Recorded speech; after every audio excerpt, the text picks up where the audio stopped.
You want to make sure your LinkedIn is great. If you want to have a portfolio website set up, those kind of things help build your personality. Because right now, when you're applying, you're going to be Googled. Like that's like I think it's like almost like 80% chance for companies who are hiring interested applicants, they Google you. So you kind of want to, and what I'm learning now too, a lot of them, if they don't find anything on you in Google, it's almost like a bad thing, which is weird. So despite how great you like, you would think that that would actually work in your favor, but no, they think it's like, oh, what she has to hide? Why does she not have a presence? Is she not marketing? It takes away from your potential to be savvy, and it also takes away the opportunity that you can to make an impression on somebody, just to see where your hobbies are at, to personalize yourself with somebody who wants to employ you and see if you're a good fit with the company. So I'm going to start off, so it's how marketing yourself or your business online and how to attract and target customers, community, and or future employers. So we're going to discuss some tips and suggestions for that. And I want to give you like a practical sense of how to go about getting your first website and how to brand yourself accordingly. So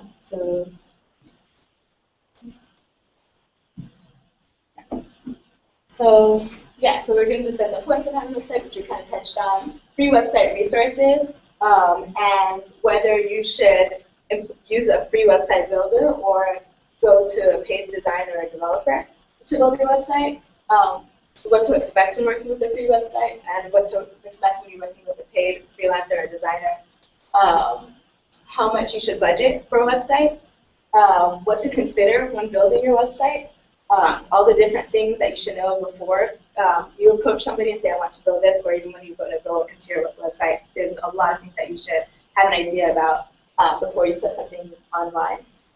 Branding your identity and your business identity. I want to get you guys thinking about what your personality will be, what your feel of your website or your service or your professional brand that you want to convey to your target audience. A lot of things go into that, where it's colors, designs, fonts. So we're going to touch on that, and hopefully you guys will get a better sense of exactly what kind of presentation you want to give yourself for online. How to integrate your social media. This is like really big, really key. Surprisingly, a lot of people underestimate the power of social media and how much it actually really attracts traffic to your website. But we'll touch on those as well. And then resources. So obviously, like a lot of us, we're not exactly millionaires, I don't think. But there's also, because we're starting off on a budget, there's actually, you'd be surprised how many things are out there that are free that you can use. You can pretty much start your business or venture basically for free. But when you pay for things, you invest in something that's more quality. But starting off, when you're taking small steps, these free resources are going to be like really, really key for kind of putting the foundation for your setting up your business, your online presence. So yeah, about me. I'm a graphic and website designer. I do a lot of social media marketing, and I'm also a professional branding coach. I particularly love and enjoy working with women and entrepreneurs and nonprofits, which is what my background is in. And just because I feel like it's really a field where, especially nonprofits with limited resources, and a lot of people that are working in that field are from an older generation or demographic, typically, that are kind of out of touch with the power of the internet or kind of want to stay away. Or that's at least what I've noticed in my experiences with working with a lot of different nonprofits, is that they kind of don't really understand the potential of how to break into the online world and how much that really will impact their ability to attract their volunteers or attract a market or build a community, especially now in our generation where that's becoming more and more the number one thing that we go to. So I saw a need there, and that's kind of where I feel most rewarding doing stuff. So right now I volunteer for HERA. I do full-time. I help build their website. I operate their social media channels. I work on their newsletter, the monthly newsletter, and I help with their communications and their design. So that way we can start engaging the students, not just the students in our current target supporters, but also attract new supporters, so that way we can get funding and resources to make this a more better program for the students, the people that we serve. And so far it's been great. So that's a little bit about me. Also, I'll give you guys opportunities to ask questions too, in case I don't hit on anything. If you guys are curious, for HERA, this is our website, enterprisingspirit.org. The Twitter is at HERA Quality, and Facebook at HERA Quality. Look at my stuff here. And then if you guys want to get online in the building, this is the username and the password. WUMP are capitalized. So we're going to first start off with the video. So I'm going to show you guys this woman. When I first started, I think a lot of you guys, I told you this already, like I kind of came from a 9 to 5, and I left that 9 to 5, and I worked at a restaurant for 3 days a week, and I spent the rest of the week learning how to code, learning everything about graphic design, learning how to work the tools, all using free resources online. And I did that for about 6 months, and a lot of the encouragement or the confidence that I was able to gather, because I didn't really have a lot of friends that were doing what I was doing. Everybody thought it was crazy, but it was such a passion-driven thing for me that I was just kind of like, I'm just going to take the risk and do it. I discovered this woman. Her name is Marie Ferlia, and she's a professional coach.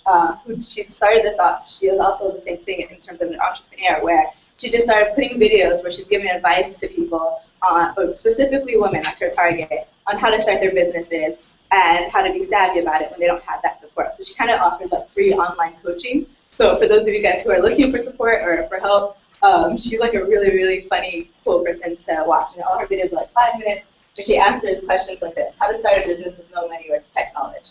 So you'll get a sense of her personality, but I used to watch like videos of her like every day, like in between breaks or whatever. So if Marie Ferlia, M-A-R, I think she'll say it, but I definitely recommend her ongoing forward if you guys are looking for things just for encouragement or anything like that. All right, you guys have to be on BTV. What? Oh, Marie. Yeah, I love Marie. So yeah, she says something which I think is key in all of this, especially when coming up to the website and you want to get on the budget. It's not about your resources, it's about your resourcefulness. Everything is out there. A lot of people don't realize how many free stuff, how to code, like everything is there for you at your fingertips. It's just a lot of people don't have the time, or they don't have the discipline, or they don't even realize how much is out there. Google is beautiful. Anything, any single question, any dumb question, any, like, just retarded. Somebody has asked it a million times before, and a lot of people have answered it. And Google, and she's going to explain that to you, but she's going to talk about, basically, it's not going to be what you don't have. It's going to be how much will you have to look for what you need, okay? The place to be if you want a business and a life you love. This is Q&A Tuesday.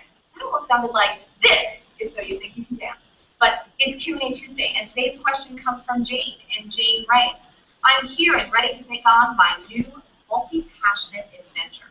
I'm educating myself with your videos, attending workshops, and I'm even on crew for an Anthony Robbins event in London. Love Anthony.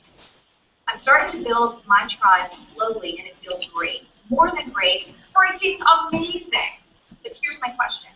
How do I create an online presence with zero, zilch, nada, technical know-how, or financial means?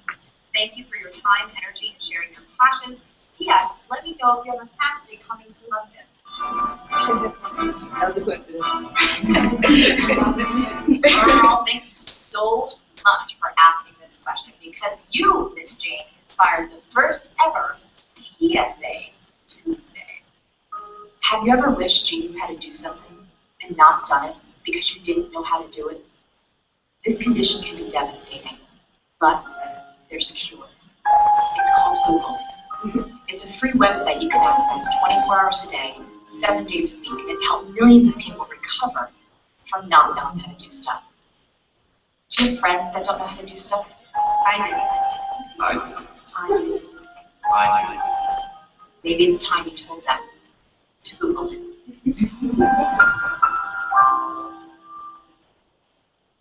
Here's the deal, Jane. You mentioned 2 obstacles you feel are holding you back from building your online presence: technical know-how and financial resources. Let's tackle both of them. Number 1, the lack of technical know-how. As you heard in our PSA, you never have to let life pass you by because you don't know how to do something. So never again in your life will you have to put your life on hold because you don't know. You just need to use the Google, or my other favorite website, the YouTube. Have you ever wanted to learn how to do something but you don't like reading words? YouTube. There are thousands, if not millions, of free how-to videos on YouTube. Everything from how to tie your shoe to how to change your website header. It is all there, and as I always say, everything is figure outable. If you make that your mantra, you will never be stuck again. Number 2, you say you lack financial resources. Well, here's the thing. Everything that you need to build an online presence is available right now for free. For example, you can go to wordpress.org for a free blog, and if you want to build an email newsletter list, you can use a service like MailChimp, which currently offers up to 2,000 email subscribers totally for free. Now, I suspect, Miss Jane, that you may have some more inner resistance happening inside, like maybe your mind's telling you, I can't do this, or it's not going to work. If that's going on, I have got the cure for you, and once again, it is for free. I have the best free training in the world on my website, marieforleo.com. It's a video training called How to Get Anything You Want. It is so awesome, it's going to blow your pants right off. That's right, the whole pants for you. The link is right below. Before we wrap this up, I want to leave you with one of my favorite quotes from one of my favorite guys, and yes, it's tweetable. When it comes to achieving success in life, it's not about your resources, it's about your resourcefulness. Anthony Robbins. So there you have it, Jane. You now have the resources to create an online presence for free, even with no technical knowledge. You got to keep going for it, girl. I believe in you. I know you can do this, but you need to believe in yourself. Now I'd love to hear from you. Do you ever let the fact that you don't know how to do something stop you from moving ahead? Have you ever had to overcome a lack of resources or a lack of know-how? I want to hear your stories. I want to hear your insights. As always, the best stuff happens after the episode over at marieforleo.com, so go there and leave a comment right now. Did you like this video? Then subscribe to my channel and share it with your friends. If you want even more great resources to have an amazing business and life, plus personal insights from me that I only share in email, come on over to marieforleo.com and sign up for email updates.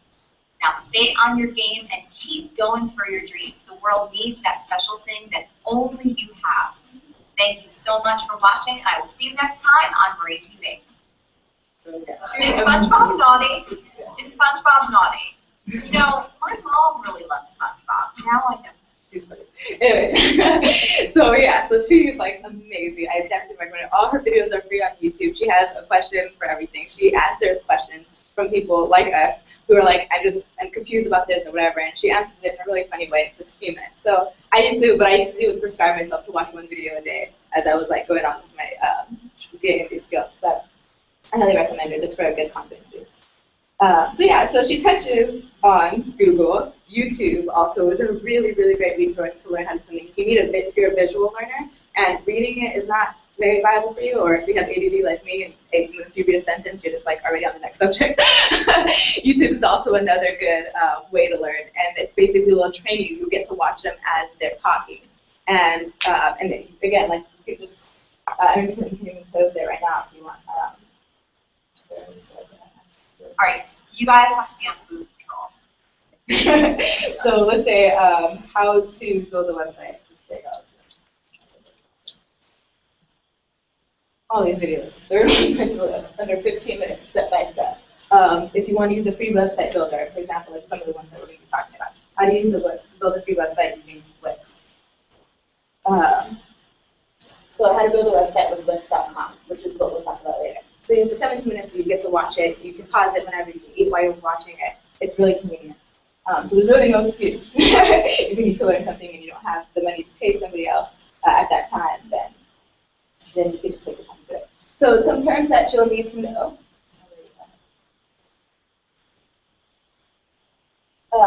Domain and hosting. Does anybody know what domain and hosting is? Yeah, that's the first thing you need to know for when you're building a website. A domain is your URL, which is basically www.enterprising.spirit. This is the domain. My website, www.creativeclo.com. That's a domain. A domain is an address. Think of it as your home address or wherever you are, apartment or whatever. That's what that is. When somebody says, oh yeah, I want to see your site, where is it? You say, oh, here's my domain. And that's the address. Hosting is the person you're paying rent to have that address. Think of it that way. So there are a few companies that will also go over their top. I love Bluehost. And I think they basically you pay like I think maybe $150. That's American dollars. So I think here it'll come up to like £70, and it'll be for a contract for 2 years. They will allow that you can buy a domain through them, and they will let you have that space on the internet for that allotted amount of time. So they have different ways that you can pay. You can have a 2-year contract with that hosting, and that will be like around 150, 200, depending on the deal that you get. Or if you don't have 150 to pay on the spot, they'll let you do it month to month. You can rent month to month for $10, $11 a month. So that's also another option. So they usually have payment options, and of course there's a variety of hosting. GoDaddy is a very popular one. There's a few, but we'll go into some later. But yeah, so do you guys get a sense of what that is? So you have to have those 2 things before anything. There are free hosting sites, which we'll also talk about later, but there's a catch with that. Free hosting sites like Wix and Legally, you can't choose completely your whole domain. It will be like, so if I had a Wix account, which is a free website builder, and I didn't want to pay for hosting, they'll allow me to have a domain, but I have to put .wix.com. So it'll be like creativecode.wix.com. They want their name, they're going to advertise their name in your domain, which can be fine if the name is like super short, it doesn't matter. But if you have a long name, sometimes it can be annoying. Whatever, and plus it's not really professional. Yeah.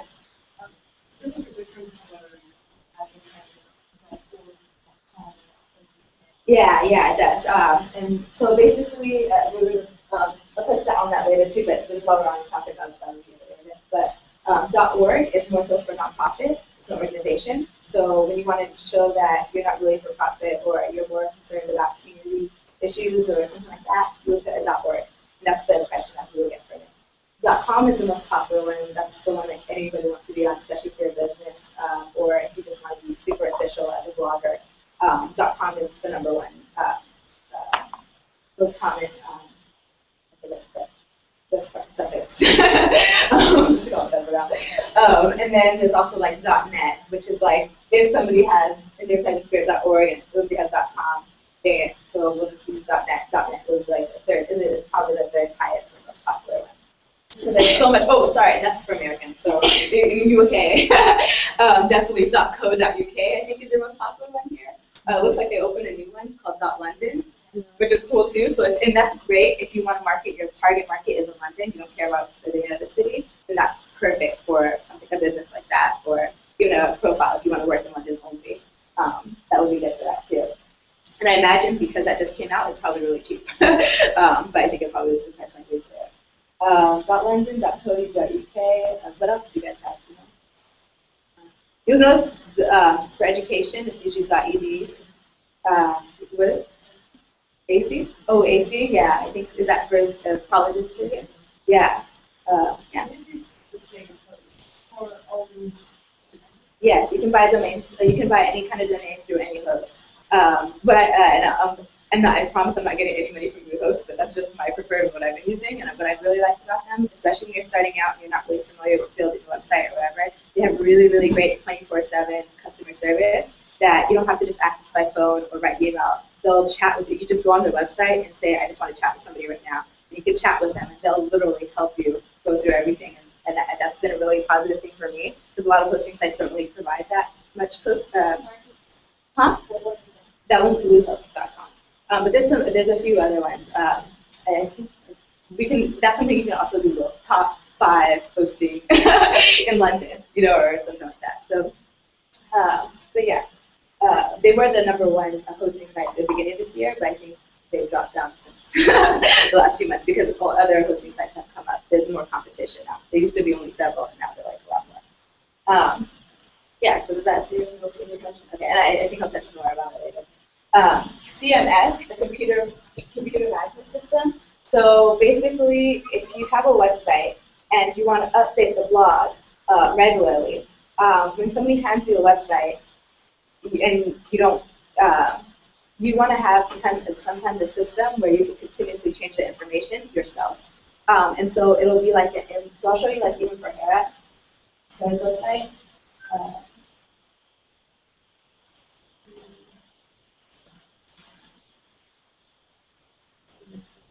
So HERA is on WordPress as well.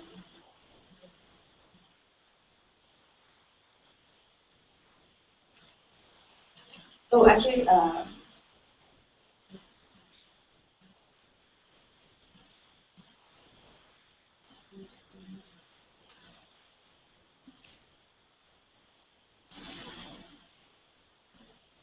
so basically, when you get a website, sometimes you can go on the back side of it, and you're able to uh,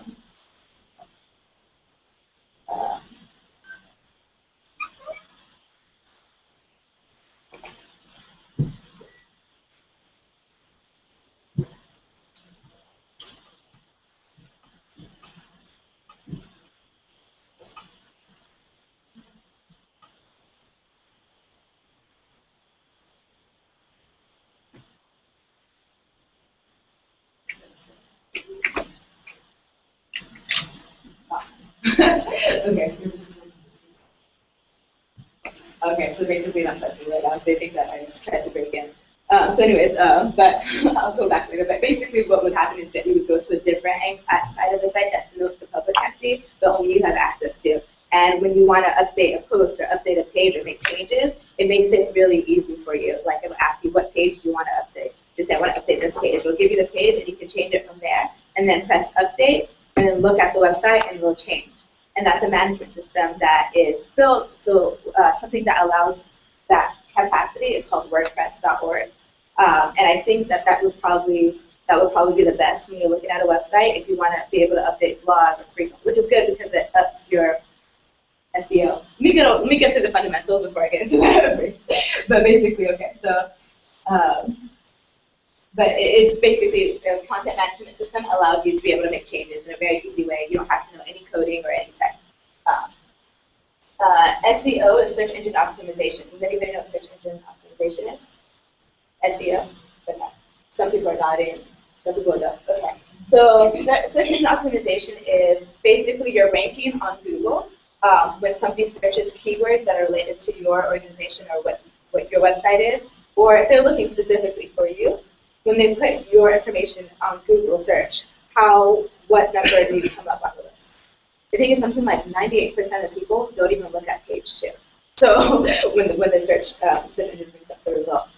So you want to make sure you have a really good high SEO, which is how optimized you are in the search engine. You want to make sure that you at least land on the first page when people put in keywords that exactly identify with what you are.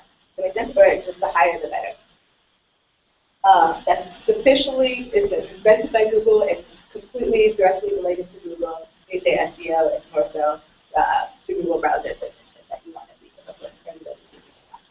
Does that make sense? Okay. And there's ways that you can up your SEO. And that's something that we'll talk about later. That's probably really good to have a designer because they are usually trained on how to enter the keywords strategically. So that way Google will pick you up. Browser compatibility. Anybody know what a browser is? Okay, browser is like, okay, you know, okay. Back in the day, it was just Internet Explorer.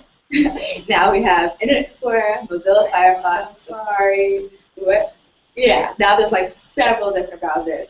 And unfortunately, what that does is the coding for your website each browser has different rules for coding for how images can show. So you want to make sure too that whatever website that you're building or whoever's designing it is familiar with how making your website compatible with across different browsers. Because if I'm using Mozilla Firefox and you're building it on Internet Explorer and Mozilla Firefox doesn't recognize half the codes or it messes up some of the codes, and I go to your website, you're going to lose me as a customer. You know, and that's something that's really vital in terms of attracting as much of the audience or your target market as much as possible. So making sure that and a lot of the free websites are built to accommodate all different browsers, but the problem with that, especially if you don't have the behind-the-scenes knowledge of it, is because as browsers are getting developed, you notice you have to upgrade the browser every 6 months because new technology is being formed, new ways of coding is being formed, so the browser wants to adapt to it, and the browser that accommodates this more efficient way of coding is the best browser to use. So your theme or whatever you get is going to have to keep updating with that browser. So sometimes it'll change on you. And if you're not familiar with how to code, or how to design or whatever, you might not know how to change it back, or you might not even know what happened. You'll just think that your website just messed up. But really, actually, it's because the thing is owned by a different company. That's one of the problems with even free ones sometimes. Is that it'll change 6 months. You don't have control over that. And then there's also these things you might not need to know so much, but just to get you tech savvy, HTML5, CSS3, and JavaScript. These are the 3 different code languages that make up website development, make up the design and the layout of the website. This is what a coder would use when they're building a website. HTML5, CSS3, JavaScript.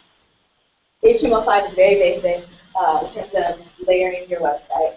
CSS3 tells that HTML5 how to order it, what colors to use, how to customize the building blocks that you put here. And JavaScript helps everything move faster, more fluidly. It reduces your loading time.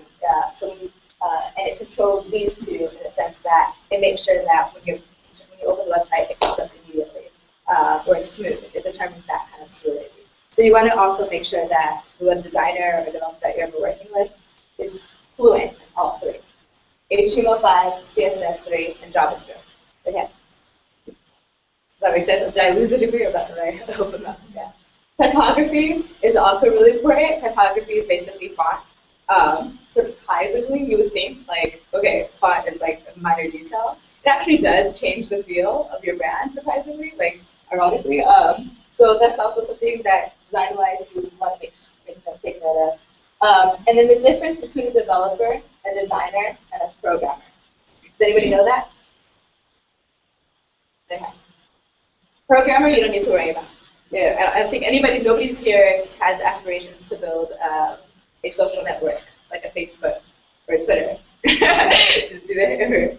Okay. If not, then you don't need a programmer. Programmers, that's what they do. They build, they code things on a really large scale that is almost a new system for your website. They'll be innovative with that. That's what a programmer does. A designer is more so concerned about the design aspects of your website, but a lot of them too are, and this is what I am, I'm a designer in terms of I have expertise in terms of how to design it, how to lay it out to make it the most attractive and appealing towards a specific market. But a lot of times now, to become competitive, a lot of them are learning code, so that way they can also build your website for you. How it used to be done, probably even just last year, is that you would get a developer who knows JavaScript, HTML, CSS3. So you would get your design, your website design through a designer, and then go and find a developer who can build that design for you using these codes. Nowadays, you can find a web designer, and most of them, a lot of them, will know how to also code. And it's always just more efficient to go through that because it saves you a lot of time and a lot of steps in the work as well. So designer is what you want to go for in terms of building a website when you decide you're ready, and asking them if they know how to code the website, and making sure that they know what things do. If you go to developer, a lot of times they're not design savvy. they're just hard numbers and coding. And then also, lastly, the type of website you want to have up. There's several different types of website. That's going to be the first question when you say, hey, I want somebody to build a website. You go to the designer, can you build a website? They would say, what kind of website do you want? You want an e-commerce website. E-commerce is you're setting up a shop online. Something like, think on a lot more smaller scale of an Amazon, where just an online shop. If you go to Domino's.com and you want to buy pizza or something like that, that would be an e-commerce site. Or if you want to sell a boutique, you want to sell shoes online, that's an e-commerce shop, e-commerce website. And in that, the difference between that and any other one is that it's going to have payments that you can make through your website, which is a completely different system. And so a lot of times that will cost a lot more to add on the ability for somebody to purchase something online through your website. Social network, which is again like a Facebook something, or even if it's not a Facebook, if it's like a membership. If you have a club, you're starting a hobby, like a basketball team club, you guys want to have your own website where you can be able to talk to each other and stuff like that. You can do a membership site. And that's something, and that's basically you're saying, you're going to give everybody that's a team or a member username and a password, they can log in and access the information on that site. We also have a blog page, which is just standard website with where you update your daily life or weekly life or just thoughts that you have or talk about the passion that you have and post it there and hopefully build a community of people who are also interested in the same topic so you guys can talk about things. So think of a blog like, does anybody know of any blogs that they like? Does anybody read blogs? No. Travel blogs, okay, yeah. So a lot of people have different travel blogs. Like if you're interested in travel and you just want to read about somebody who's like you traveling, you'll search the terms like traveler, young girl, solo by yourself, and see what comes up. And I'm sure a lot of blogs will come up and like, this was my experience in Thailand, this was my experience in Russia today, and whatever. You get to learn about different lifestyles that way.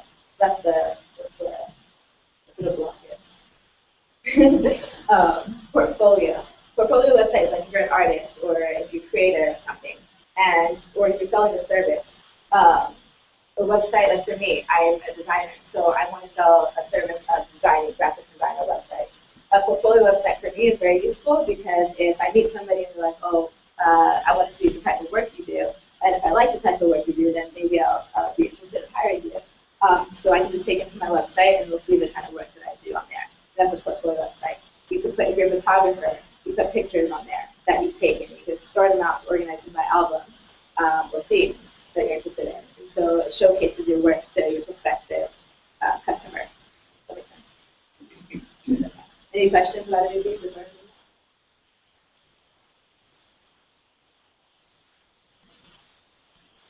So, pros and cons of using a website builder. So, I think the top, I think I put it a little bit behind.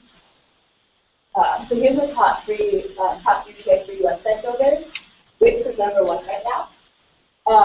And you can go to this link, top10bestwebsitebuilders.co.uk, which is good because you want to know that for exactly what's happening in the UK.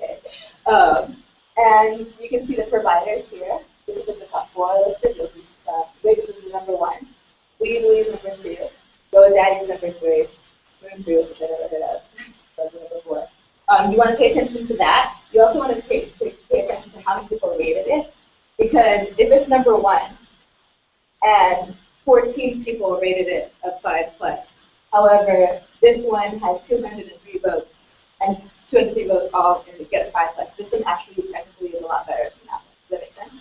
Because you have to measure. So you have to take this all in context. So it tells you the provider. So Wix right now is saying it's #1. It's an unlimited free trial. So that means you can have it for as long as you want for free. It features 100 templates, which means it's pre-designed layouts for your website. It has widgets, widgets, write this down, WIDGETS.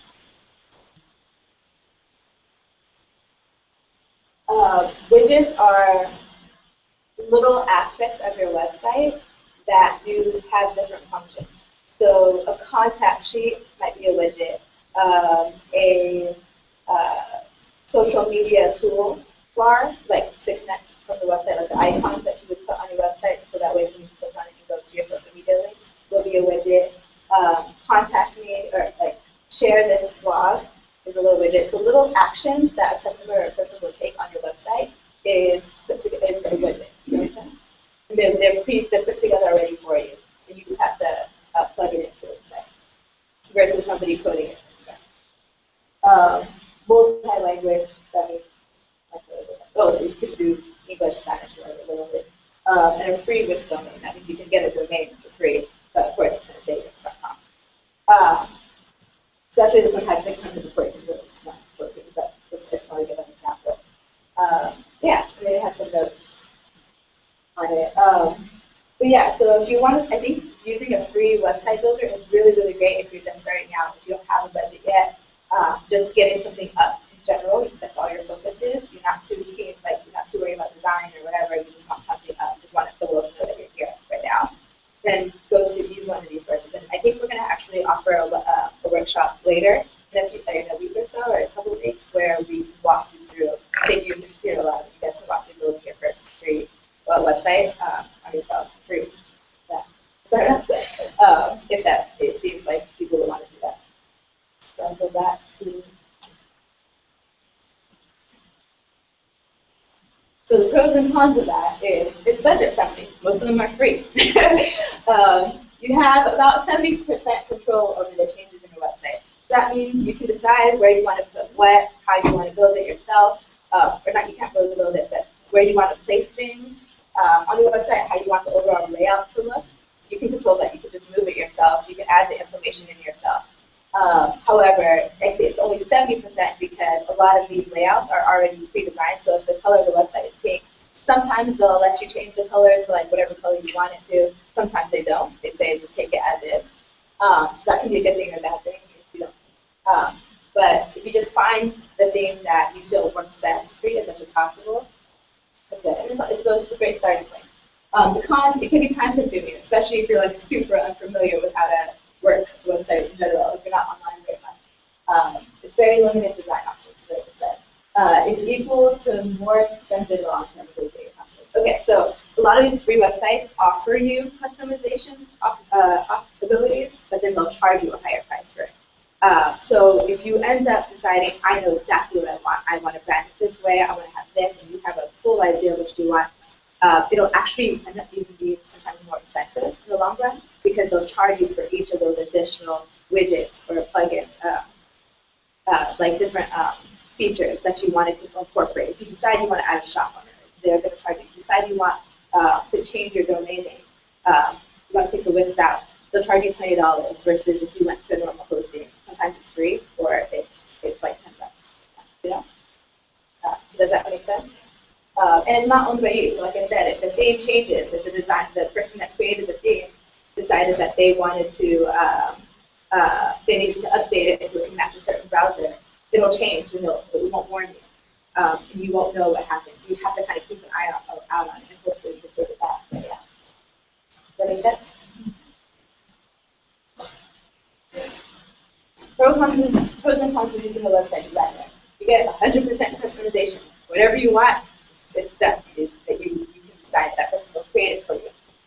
Expertise tactics employed to optimize your website. So a lot of the designers already know how to get. You have an idea of what you want to do, but you don't know what's the best way to do it. Usually these designers who have experience doing this will say, okay, this is what you should do if this is your goal. This is what you do. So you kind of get that guidance. You kind of get that like expertise or knowledge. You get a brain to go along with the person creating that website for you. SEO is the big one that I was talking about. They know how to distribute. They tell you what keywords do you want to use to define your website. Find those, they'll put those keywords and place it all within the website, so that way Google will pick up on it and it will rank it higher, which is really important. And then they'll make you help the right adjustments required for your business to go. So you can talk about like, hey, I have this rough idea, but I'm not exactly sure how to go about it. Wix and usually won't really help you out with that. Sometimes you have articles and stuff like that, but it's not. Sometimes just having somebody who's been there before or knows what you're doing, it's just a huge sense of relief or comfort, that comes with that. Cons, it can be risky choosing the right designer. There's a lot of horror stories out there of people who paid somebody, Lord knows how much money, and the work didn't get done, the work was horrible, they weren't as good as they said they were. So there's a lot of that, the variables, in terms of you don't know what you're getting sometimes. It can be a higher price, it's a high budget.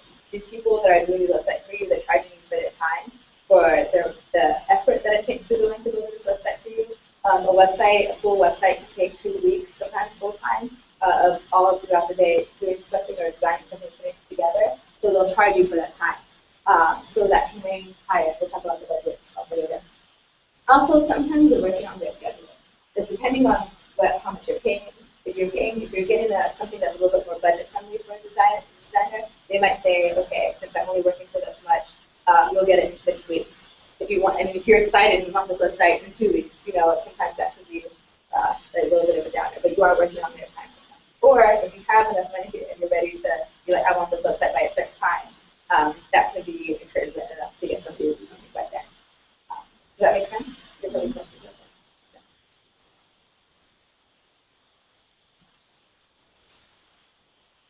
Okay, so how do you know when to use a website designer or a free website builder? Here's a little graph for you. So you think you need to hire a web designer. So you start here. How well do you know your target audience? Do you guys know who your target audience is for the website you guys want to build? That is number one. You want to know who you're speaking to. And I don't know, a lot of you guys were there when I did the social media. I gave you guys a packet for those who were there to figure out the story of the person that they're trying to reach out to. That's really, really important. You want to make the story of, like for example, for me, my target market is a young woman, young early 20s. I want her to work like she has a regular job, but she has a passion, but she's too scared to take that. She doesn't know if she should pursue it full time or whatever, just because I've been in this situation. So this is what I would have wanted when I was doing my thing. And so she's looking for guidance. She wants somebody to kind of walk her through the thing. Fortunately, she doesn't have that much money to spend. This is how much I thought about it. So she wants somebody. She wants to find somebody who will be able to work with her, guide her step by step, and who's also able to work with her budget. She understands there needs to be investment. She's taking somebody's time, but she wants somebody that's going to walk her through. That's going to be her friend. That's genuine. And going to help her, and that's going to have the expertise or the quality information that she needs to do what she wants to do efficiently, and to inspire her and feel brave about taking this risk. Does that make sense? So that's my target thing. So now anything I do or design or write in my website is speaking to that person. I think a lot of people, they don't think that thoroughly, and they're thinking, oh, well, I want to reach a broad range of people, which is good. However, when you have a lack of focus in who you're talking to, you actually miss the low-hanging fruit, the people who would have bought your service immediately. You want to start with them, and then the people outside of that, if they want your service, they're going to more so care about your service. Does that make sense? In a way, by focusing on a specific target audience or market, you will still attract other people in broad different areas. However, you are efficiently getting the people that you actually want to work with. Does that make sense? With the customer you actually want to buy. Because sometimes there is such a thing as bad customers. Have you guys ever dealt with a bad customer? Like most people here want to start a business, or you guys feel, what websites are you guys looking at? Hi. Pretty good. You're looking for what? Fitness coach. Okay, so what's your target? Have you thought about who the type of person that you want to attract when you're making your website? Who do you want to use your service? It's a Brazilian company. So is your target Brazilian people? Oh, clothes. Sorry. Yeah. Okay. So it's people that are buying this, right? So what kind of person do you want to buy your thing, or what kind of person do you think would be interested in buying your fitness clothes? Okay, so that's everybody. Or not everybody, that's not everybody, sorry. Yeah. It's like half the people. Yes, exactly. So how do we narrow that down? How do you compel me, actually don't work out, but maybe I'm not the right person. If I were to work out, why would I want to buy from you and not all the other fitness clothes companies that are out there? Yeah.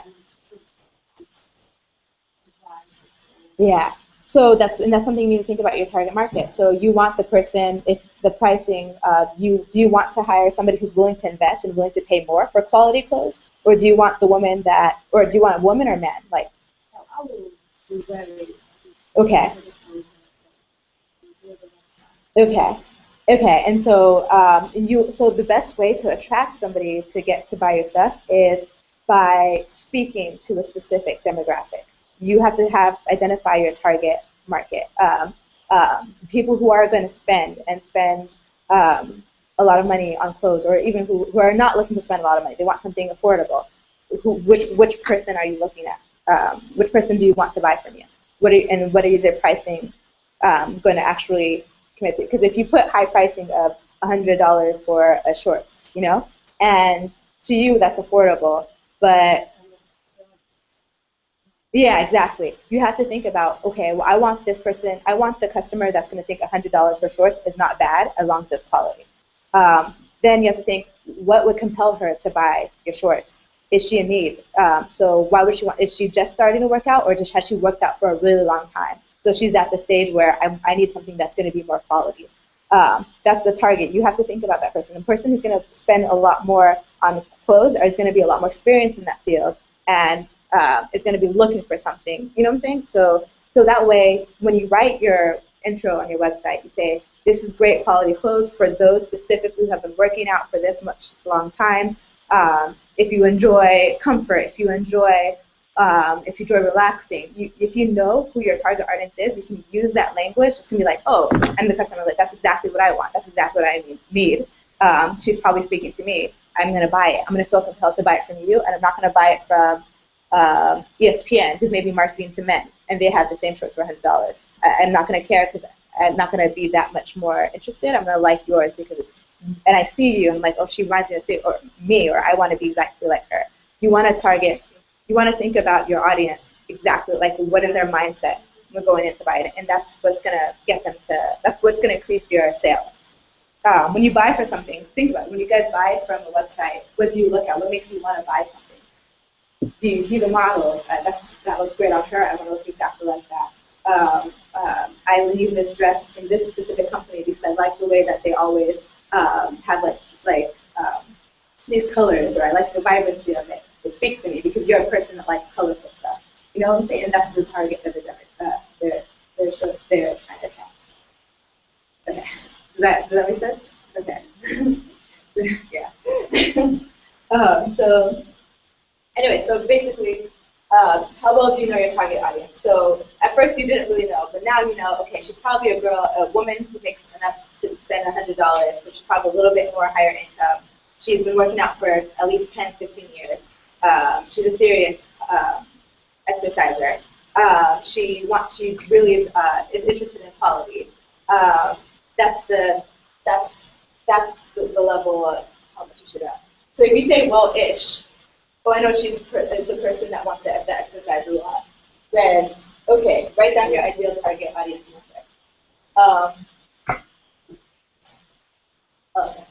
Okay, so this person, so if you ask her this question, how well do you know your target audience? And you're like, wait, target what? Like you're not even familiar with it? Like you're like, you're not ready to hire a designer just yet.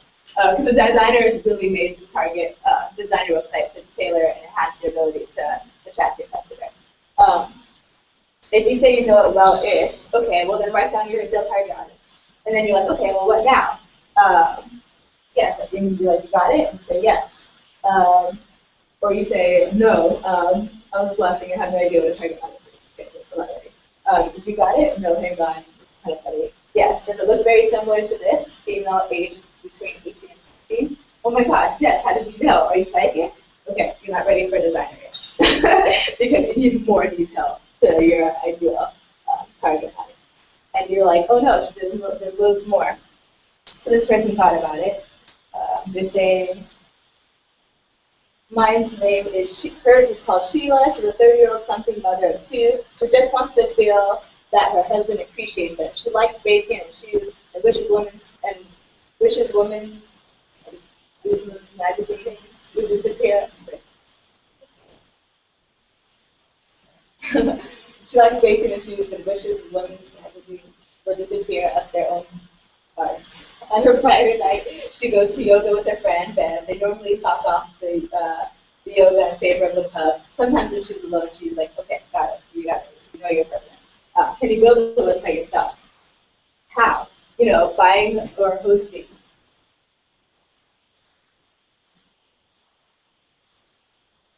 Buying or hosting, installing WordPress. No. What is your budget? I have £5 no Pizza Plus voucher, blah, blah, blah. So if you basically say if you don't have the money, then it's going to tell you to go back. You're not ready for that. If you say around $1,500 to $2,250, then yeah, you hire a designer. If your budget is more so $500, $1,500, or $750, it's tell you in dollars if you actually work out. And you know how to create the. Basically, the more detail you know about your market, the more detail you know about your website, then you should hire a web designer. And they're going to make sure that your platform is ready to attract customers. Does that make sense? So I was like, on that. All right. So how to make sure that the right designer is going to be legit. how to make sure, how to decrease your chances of paying somebody and they don't do the job, or they don't do the job right. Ask friends. It's usually a good place to go to first. Hey, do you know of any designers that build websites? Can you ask? You can even use your social media if you're using Twitter or Facebook. Can anybody recommend a good designer or somebody that they liked that made them work or that were happy? When you recommend something, when a friend asks you something, you recommend a good restaurant. You're going to recommend a restaurant that made you happy, right? You're not going to recommend a restaurant that sucks. So it's the same thing with friends. When you ask a friend, like, do you know any good designer or anything like that, they're going to most likely, the chances of that referral is going to be a lot better quality of designer than if you just ask a designer directly, will you be good for me? You know? Ask for a portfolio. So once you find out or have leads to certain designers that you're interested in, check to see their work. Do you like their work? Does the work look legit? Is the work similar to the kind of feel that you want for your design? That's the best kind of proof you can get. Ask for references, because not only do you want to make sure that their work is legit, you want to make sure working with them and that they understand what you exactly are wanting is going to be a positive experience. Because you're going to have a relationship with this designer. They're going to be the person that's making something for you. You want to make sure that you work well with them. So ask for references. Say, hey, can you give me a few names of people who worked with you so I can call them or whatever. Don't feel ashamed to do that. Ask, because you'll feel much more worse if you have to work with them. You're already getting money, and they're just like not responding to your phone calls. They're taking a long time to get back to you. It's 6 months if you haven't heard from them. They'll have what aspect of your website done. You know, you want to make sure that they're going to do what they're going to say they're reliable. Ask them about search engine optimization. So some people may know how to do a website. That doesn't mean that they know how to make sure that it's engaging to your audience or that it's going to be found or visible, you know? Especially a lot of developers who are getting into the game because they realize people don't want just a developer. They want somebody who can design and develop at the same time and who knows the market. So some developers are like, yeah, I can build your website, but they're not going to care to make it, to put the things that it needs to be in place to make sure that your website will be seen. So that's a good test question to ask. If they answer like, oh, well, then you know that they probably don't know that. But if they answer it thoroughly and fluently, then you know, okay, they have a good idea of how to make sure they build their website, if that's engaging. Pricing. So don't forget, you're gonna get what you pay for. They're not just giving you, they're not putting together sticks and stones for you and it takes 2 seconds. They're putting their work into it. It's their day-to-day focus. It's time. It's an effort. So if somebody says, yeah, I'll do a website for $20, a full website, be wary that it's probably not. They're going to put just as much time into it, okay? It's going to be that much quality. So make sure, so you don't want to ever go too low. However, too high is also not reasonable. A lot of people say 5,000. It's not really, that can be, I think that's more so like if you're already a super established like business and you just want something that's super legit or whatever, that's great. But if you're like me, who's just starting out and just needs a website or whatever, and but you have some money to invest, like maybe 500 to 1,000, you should be able to get like a 4-page simple website up that works properly. That maybe put on WordPress so that way I don't have to work with you anymore. You just give me the website, you teach me how to, you train me on how to use it, on how to update it, and I'm good to go for the next few years. And then when I start racking in millions, I'll invest in a legitimate designer who can do crazy things with it, not all these crazy effects. Does that make sense? Yeah, so just ask the right questions, okay? Okay.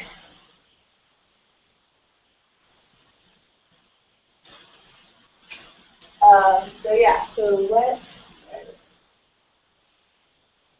what you should know about your website before you hire, you should know the domain name. And also, be wary, it averages out when people are starting a business, they change the name at least 5 times, the average. So when you buy a domain name, it's about $10. Luckily, it's not, you're not stuck with it. I changed my name 3 different times. So now at first it was a strange cloud because that's what my name on it. And then I realized, I was like, okay, that doesn't really give a good idea of what I do in terms of my service, in terms of that. At first I put strange cloud because my website was just going to be a portfolio website. And so I didn't really care. But now I'm like, okay, I want to market my services. So then I changed it to, what's another thing? But then, but anyways, what I ended up getting was Creative Club. Because I'm creative, I really feel like that's exactly what I love doing. I love being creative. That's my name, Club, a little bit. It's a lot easier than Obama. So I just went with that, and that was actually the third domain that I bought. And then I just transferred it to my website. So even if you change your name a lot, it's fine. But you are paying for each domain, which is about $10. Through Bluehost, you get your domain for free if you purchase a hosting. It's a year package. But yeah. And make sure that it matches your social media channels. If you have a Twitter, if you have a Facebook, make sure it's actually, I actually have to check the lines. But when somebody is looking for a creative flow, I want them to be able to find me on Twitter, I want them to find me on Tumblr, I want them to see all my other social media channels, because I want to work with people that I feel like we have a lot in common. So if they see all my other platforms, they see the things I post, my hobbies or whatever, and they're like, oh, that's cool, I'm exactly like that too.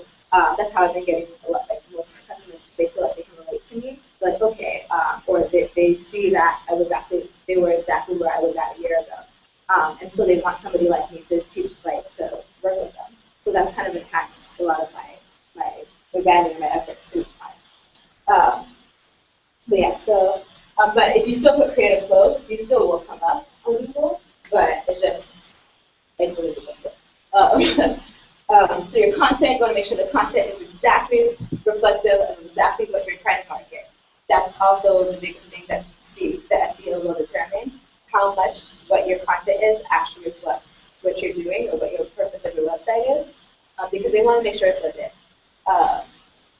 So that's the deal. And then images and videos. Think of any images that you want on your website, any videos that you want. I think a lot of people will come to me and be like, yeah, I want this website, blah, blah, blah.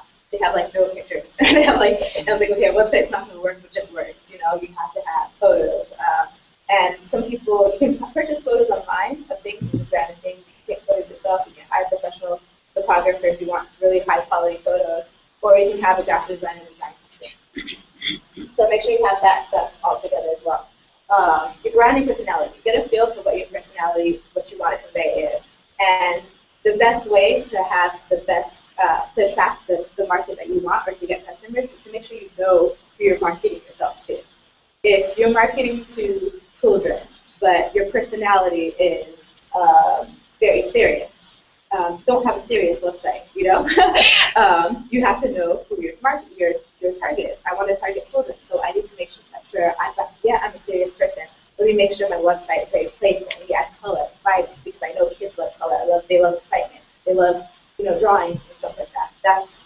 You have to think like you're the person that you're trying to reach out to your market before you do that. So make sure your branding personality reflects what your market will be attracted to.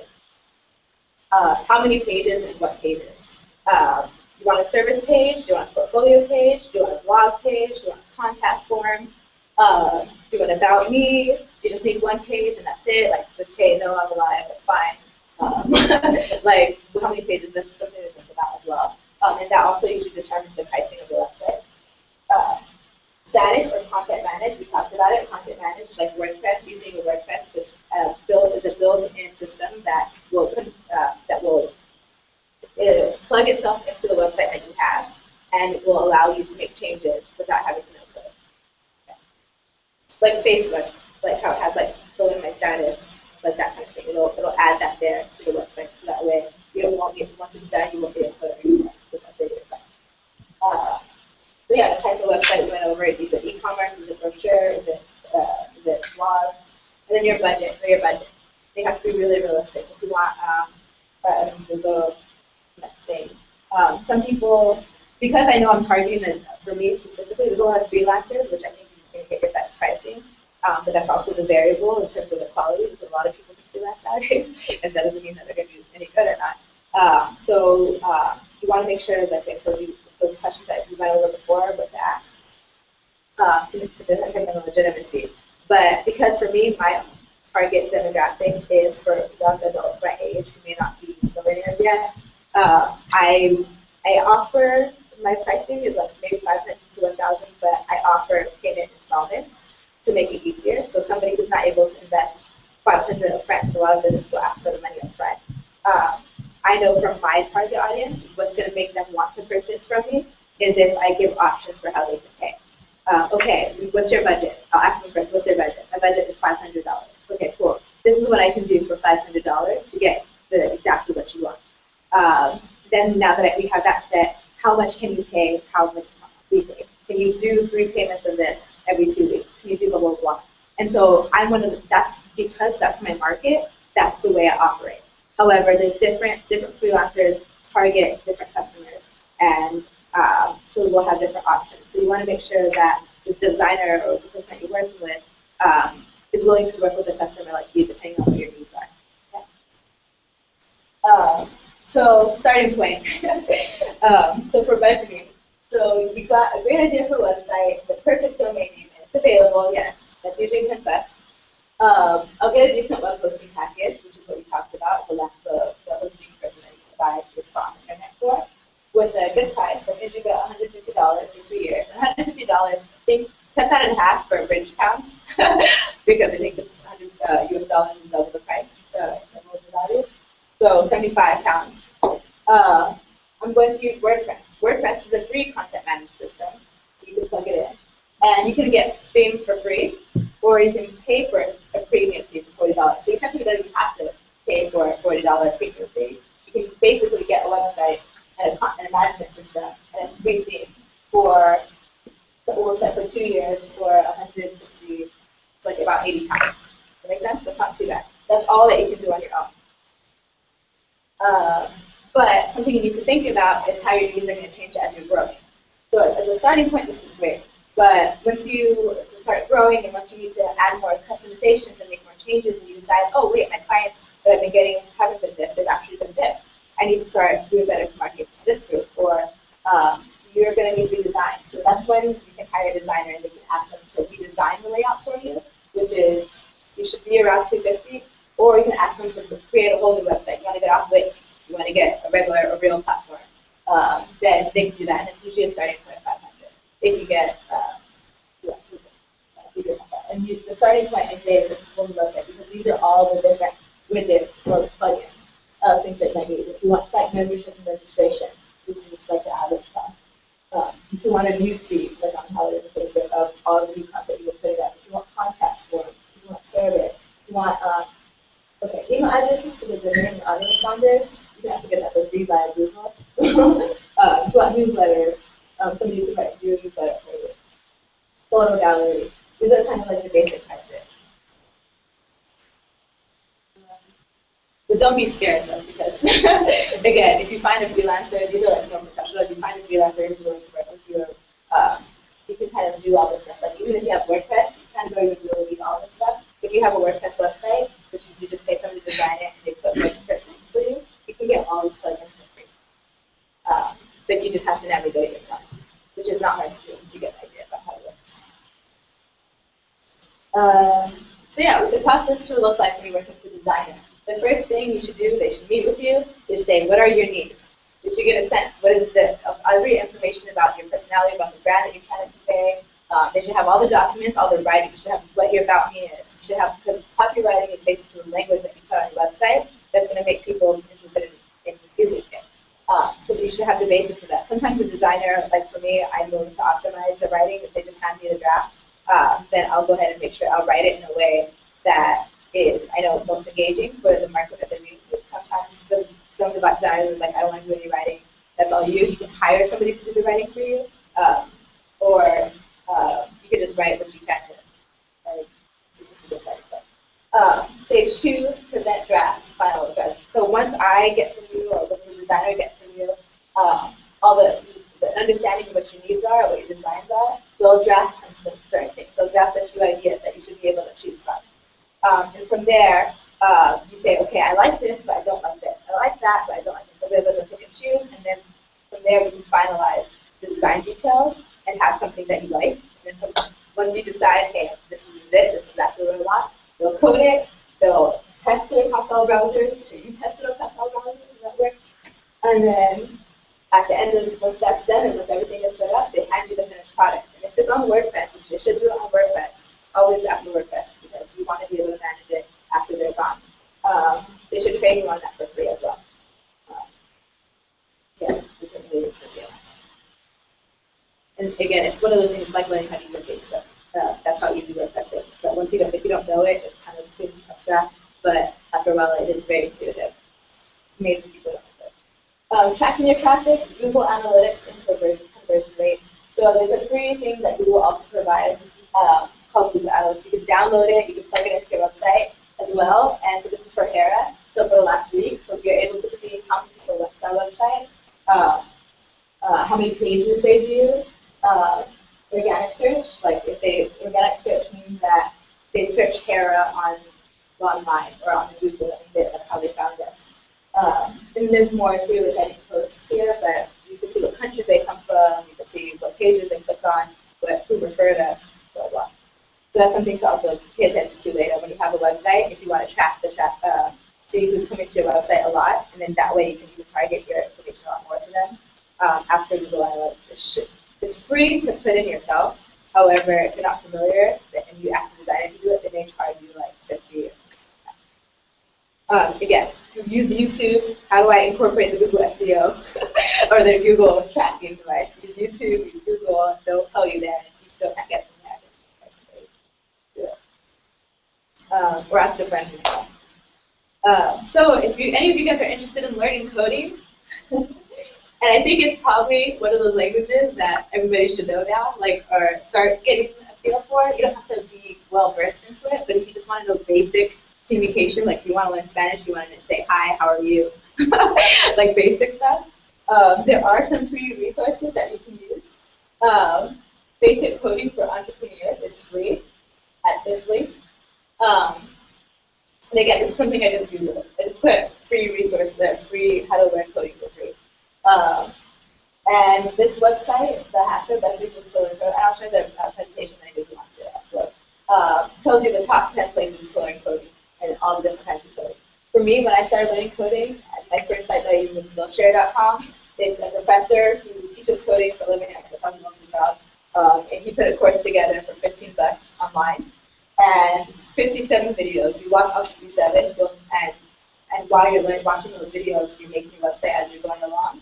You know how to make a website. It took me about 2 months with full time doing that, but if you have that time or if you just want to learn on the side, it's a really good start. CodeAcademy.org, Treehouse Academy, udemy.com are all other places where they offer some free, some paid classes to learn coding. But I do think that basic coding for entrepreneurs, I haven't tried this one, but I love the name for it already. And it's for people who don't really want to know how to learn tech, they just want to get a basic idea. So let's say, for example, you're on WordPress on your website, you just want to change the color of the font. I think it'll teach you the basic coding to do that. Versus restructuring. So do you guys want to do I don't know what time is it right now? It's 12:11. We're going to take a 5-minute break and then we'll go into branding, like how to design your website. Okay.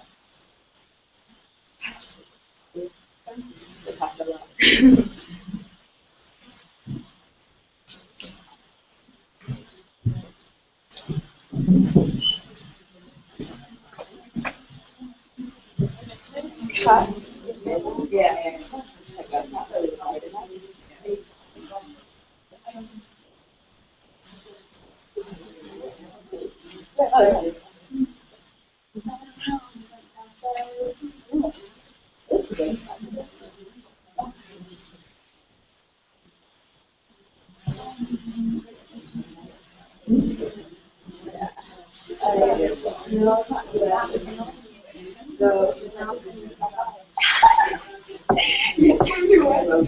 It was my fault. But it's good. Yeah, I was like, we're very talented. Yeah, I did opposite.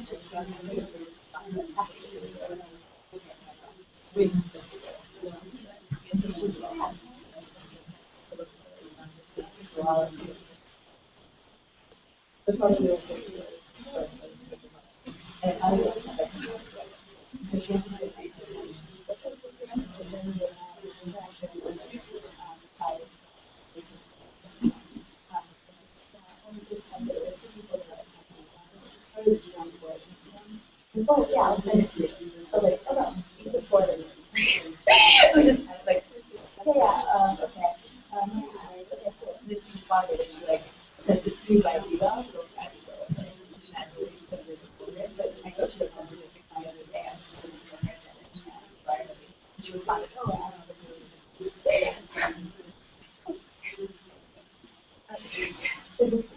Hi,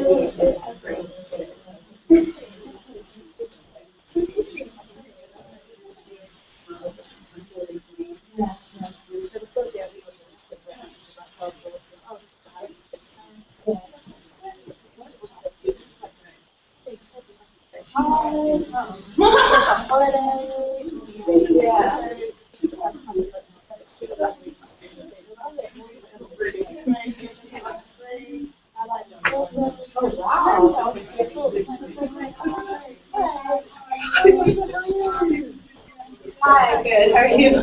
Thanks for coming. Yeah.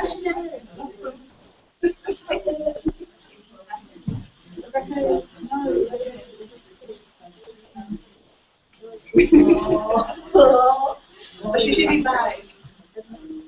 Yeah.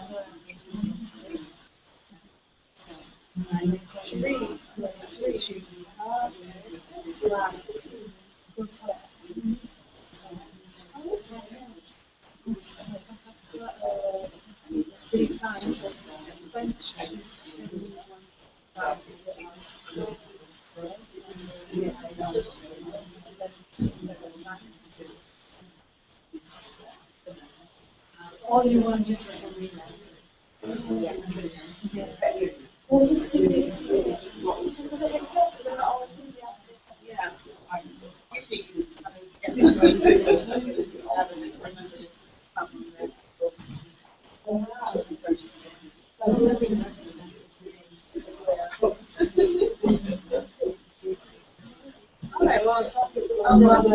yeah, I think it's yeah. Yeah. Yeah, we'll check the other things sometimes. Yeah.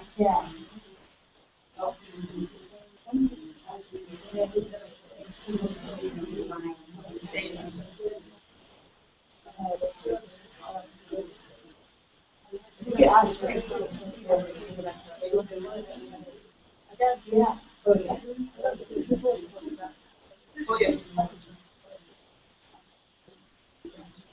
Oh, not just Dude, that's what she said. You guys should do that. Yeah.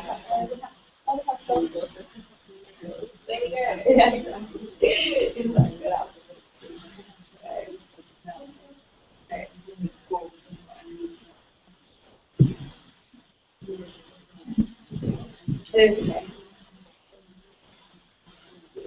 Okay. Thank you guys.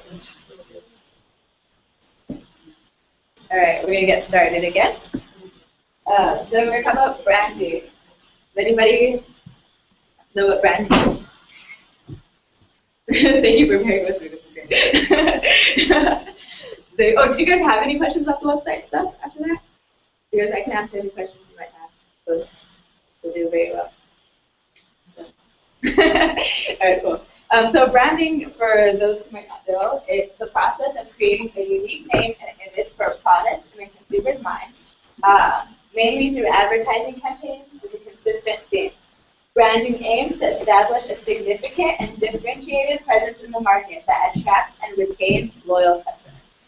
So this is the significance of branding. It's differentiated presence. That means you are distinguished among your competitors for a certain reason, which attracts a certain customer base to you specifically. It's the reason why they're going to choose you and not the other people who are doing the same thing. If you don't have branding, you're less likely to get customers. People, it's just going to be luck if you get customers. So you want to have that defined.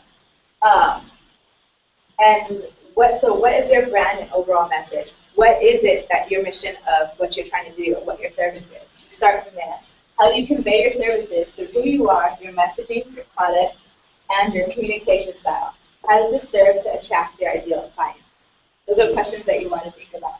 So I told you what my services are. I do graphic design, I do a website, blah, blah, blah. I like that stuff. But what is my message? I want to help women who are entrepreneurs or are aspiring, who are also trying to do have a passion. So because of that, and I want them to be like people like me.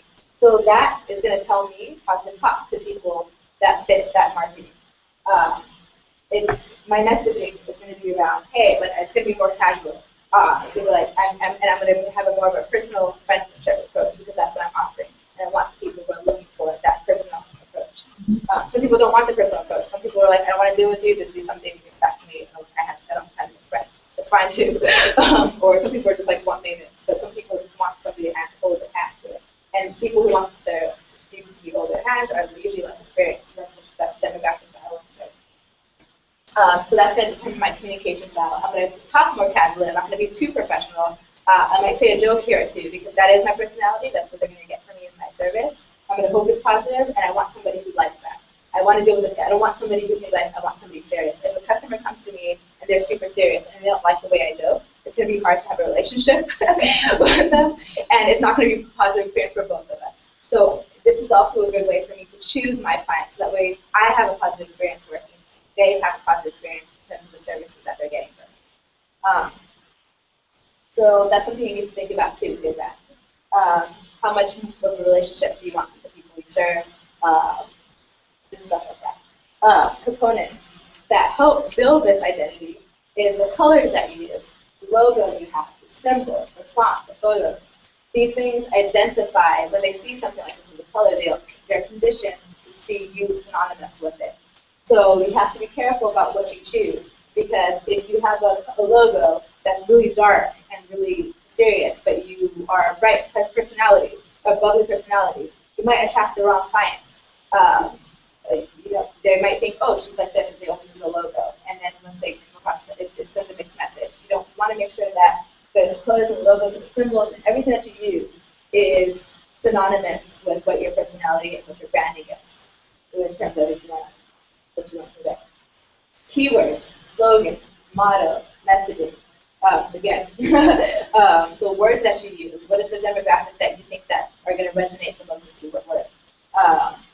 For me, it's passion. I want somebody who's passionate, so I'm going to use passion a lot. I want inspiration. I want fear, because I want to attract the people who are scared but really want to do something, who want to overcome it. Which is weird, but that might be something that I might use in my language. Are you afraid of doing X, Y, and Z? What are you waiting for? Take the next step. And that's speaking to somebody who has this thought in their mind but doesn't know how to take the next step to do it. You want to think about that. How do you talk to the people that want to buy your services? What you do. Any events that you partake in, and any things that you post that might be find inspirational or that you think are educational. Any videos, your online presence, what your actions are doing online will also become synonymous with your brand. If you go to a woman entrepreneur meeting and you talk about, oh, I'm at this new conference for women entrepreneurs, I'm going to think, oh, this person is a representative for women entrepreneurs. She's tied with that. If this same person goes to a like a Russell Brand, or who dates somebody who's like really is like derogatory to women. They're like, you guys have somebody in this like entertainment industry that's like anti-women, big characters or actors. I don't know, Russell Brand, he's kind of a womanizer, I think, right? Like, so if you are going to a Russell Brand show and you're a woman entrepreneur spokesperson, it's going to be really different. You don't want to associate yourself with certain events that might be contradictory to your messaging, or at least put that online. Does that make sense? So like, you just want to be careful about that. So if for example, if I want to help women entrepreneurs, I'm not going to post on my Twitter that all my followers are connected. Oh, I'm at a Russell Brand thing. His joke about women is hilarious. Like, I'm not going to do that. I'm going to post, oh, I just went to this Women Learn How to Code conference. Really inspiring to see women do X, Y, and Z, blah, blah, blah. And then you'll see, oh, she's doing that. That's proof that contributes to the image you have of me as a person, or as a service too. So some colors to think about and what they mean. And this is also a big one. So I want you guys to think about colors that you think represent your brand or your service. So I'll start off with an example of HERA. You have the color, this is yellow, sorry, this is like, the color is a little weird on the screen, but this is yellow. So HERA, our color is yellow, right? So the reason why it's yellow is because our message is optimism. We want to spread a message of optimism. We're helping women turn over new leaves, start over, and do something successful. And so that kind of messaging, so you can see all these other things, but we feel like that is synonymous with our brand. That's the feel that we want to convey to people. We want them to feel optimistic. Not like, oh, it's hopeful. It's very, it's hopeful, it's clear. It's then you have orange, which is a friendly color. It denotes friendliness. It denotes cheerfulness and confidence. So Nickelodeon, I think it's really good for kids. Nickelodeon is some of the Fanta soda, which is synonymous. If you see, have you guys seen the commercials? I don't know if you guys have the commercials here. Fanta. Okay, so it's like girls who are being like super like cheery or whatever. So that's kind of synonymous with the coloring and things like that. So you think of Fanta soda as like a fun drink, a fun soda, for everything. That's their messaging. Red denotes excitement, youth, bold. So like Coca-Cola, you have this more of like a feel that it's very popular or a cool thing. But at the same time, you see all those commercials of young people dancing, which shows the excitement. It's very youthful. That's kind of synonymous with that. Creative for purple, imaginative, wise. So you can see all the things like what we want to talk about wise, but it's definitely creative. Yahoo is very creative. Barbie. Trust for blue. So you actually see a lot of banks that will use blue, like Barclays Center.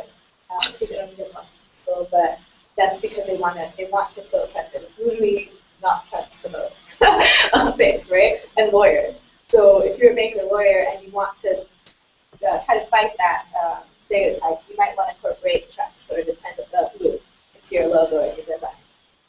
It shows dependability. It shows strength. That's what it's on. Green is like peaceful, growth, and health-oriented as a color. So like animals, nature products, Starbucks is the atmosphere. It's supposed to be second home when you go there. So by them incorporating green everywhere, it makes you feel a lot more comfortable or relaxed, And gray is a balanced color, neutral, very calm, really good for professional portfolio websites because it's neutral. You're not trying to just look like slate. So can somebody give me an example? Does somebody have another business idea that they had? Or that they might think that they want to try and figure out what their colors would be? Gardening, okay. What did you say? And homology? Home produce, okay. So who's your market? What do you think your market would be? Healthy people, okay. And being more specific. Who do you think would be interested in gardening and home produce?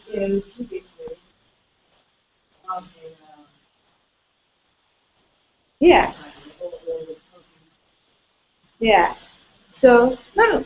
Yeah, no, but and that's something. No, that's good, and a lot of people don't usually get. That's the first layer, but the success is how specific of a market that you can get. So let's think of what a gardener person is. When I think of a gardener, I think of someone who might be typically a little bit older. They have more free time. I think of somebody who cares about more home produce. They probably don't leave the house too much or not too often. They probably have a place to stay with a yard. Those are characteristics to note. So once I think of that, okay, what's a demographic that meets that requirement? I look for that. And what do they care about most? Do they watch TV a lot, or are they spending time a lot in the kitchen cooking? Maybe they like organic recipes and stuff like that. So once you get a feel for this kind of a person, then you can market towards them. Like, okay, who's going to be interested in coming to my website for gardening? Maybe somebody who's looking for recipes to use their vegetables with. So maybe you want to post hey, here's some vegetables that here's a recipe that I put together for my garden. Here's some tips for how to water your garden and protect it from pollution or whatever. Those kinds of things is speaking to the demographic that cares about that, and that's a smaller demographic than anybody that just gardens, So yeah, you want to figure out, maybe there's young people that garden, but usually what I see for young people that are gardening, it's more of a community thing, a community organization. I was in New York, almost every other block had like a community organization, like but it's always like young kids or whatever. But so you want to think about that. You want to read those people out, so they're not the demographic that make your survey. So how about this? I'm gonna show you. Yeah. So maybe. Yeah. Peaceful growth and health. So green might be definitely a stable color for your website for sure. Also, another color that is not as shown here, brown, because brown is synonymous to like dirt and like brown. Yeah, so that's something that you might also be interested in putting. Yeah. Do you think that if she could use any other color? Do you think if she's specifically maybe reaching a demographic? Orange. White. Okay. White is more neutral. That one. Calm. That's actually really cool. That might go along with people who have more time and they like gardening or whatever. Instead of what was the other one? Orange. Orange could also go. Yeah. Well, and make sure it's a shade of orange that matches well with green. Yeah. Yeah. Exactly. Yeah. Okay. So yeah, so that's how you think to create too. But the more you know you're the person you're reaching, the better you make these right decisions. You see that? So I was going to show you this, but maybe everybody can take a minute to. I'll give you guys a few minutes to think to create a little list of the type of characteristics your market you think would have. You guys be okay with doing that? Okay. So for the next 5 minutes, I'll let you guys write. Do this. Everybody have a pen? And I want you to think about your target demographic. I want you to write their gender, is it their age group, what they do, what their interests are, what their passions are. Does anybody pick it?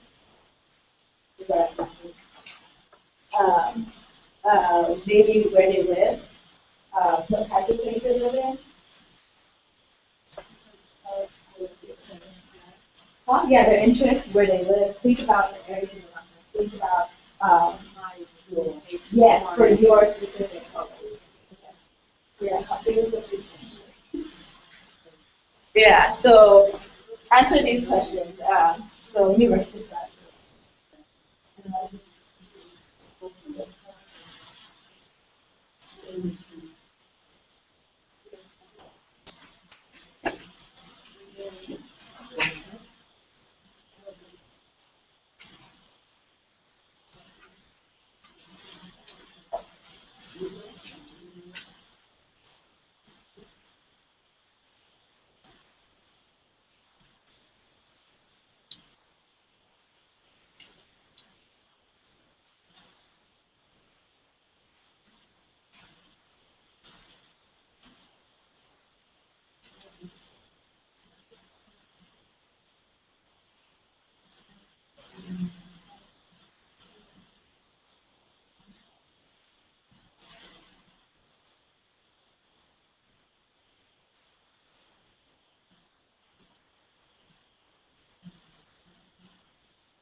Yes.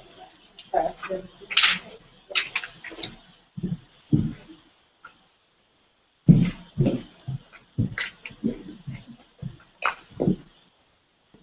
Actually, do have some, but I have a couple.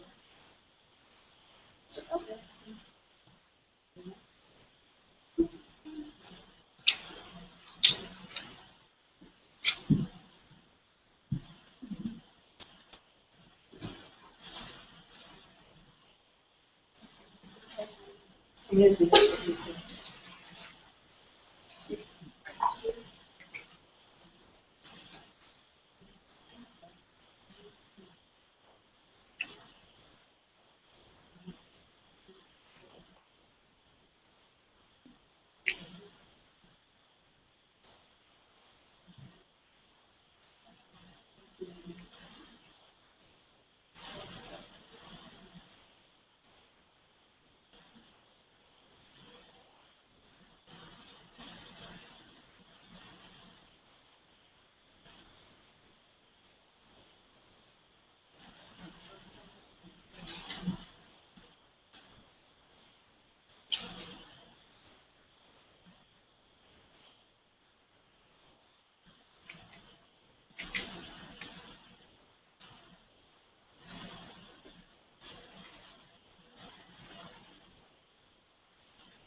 If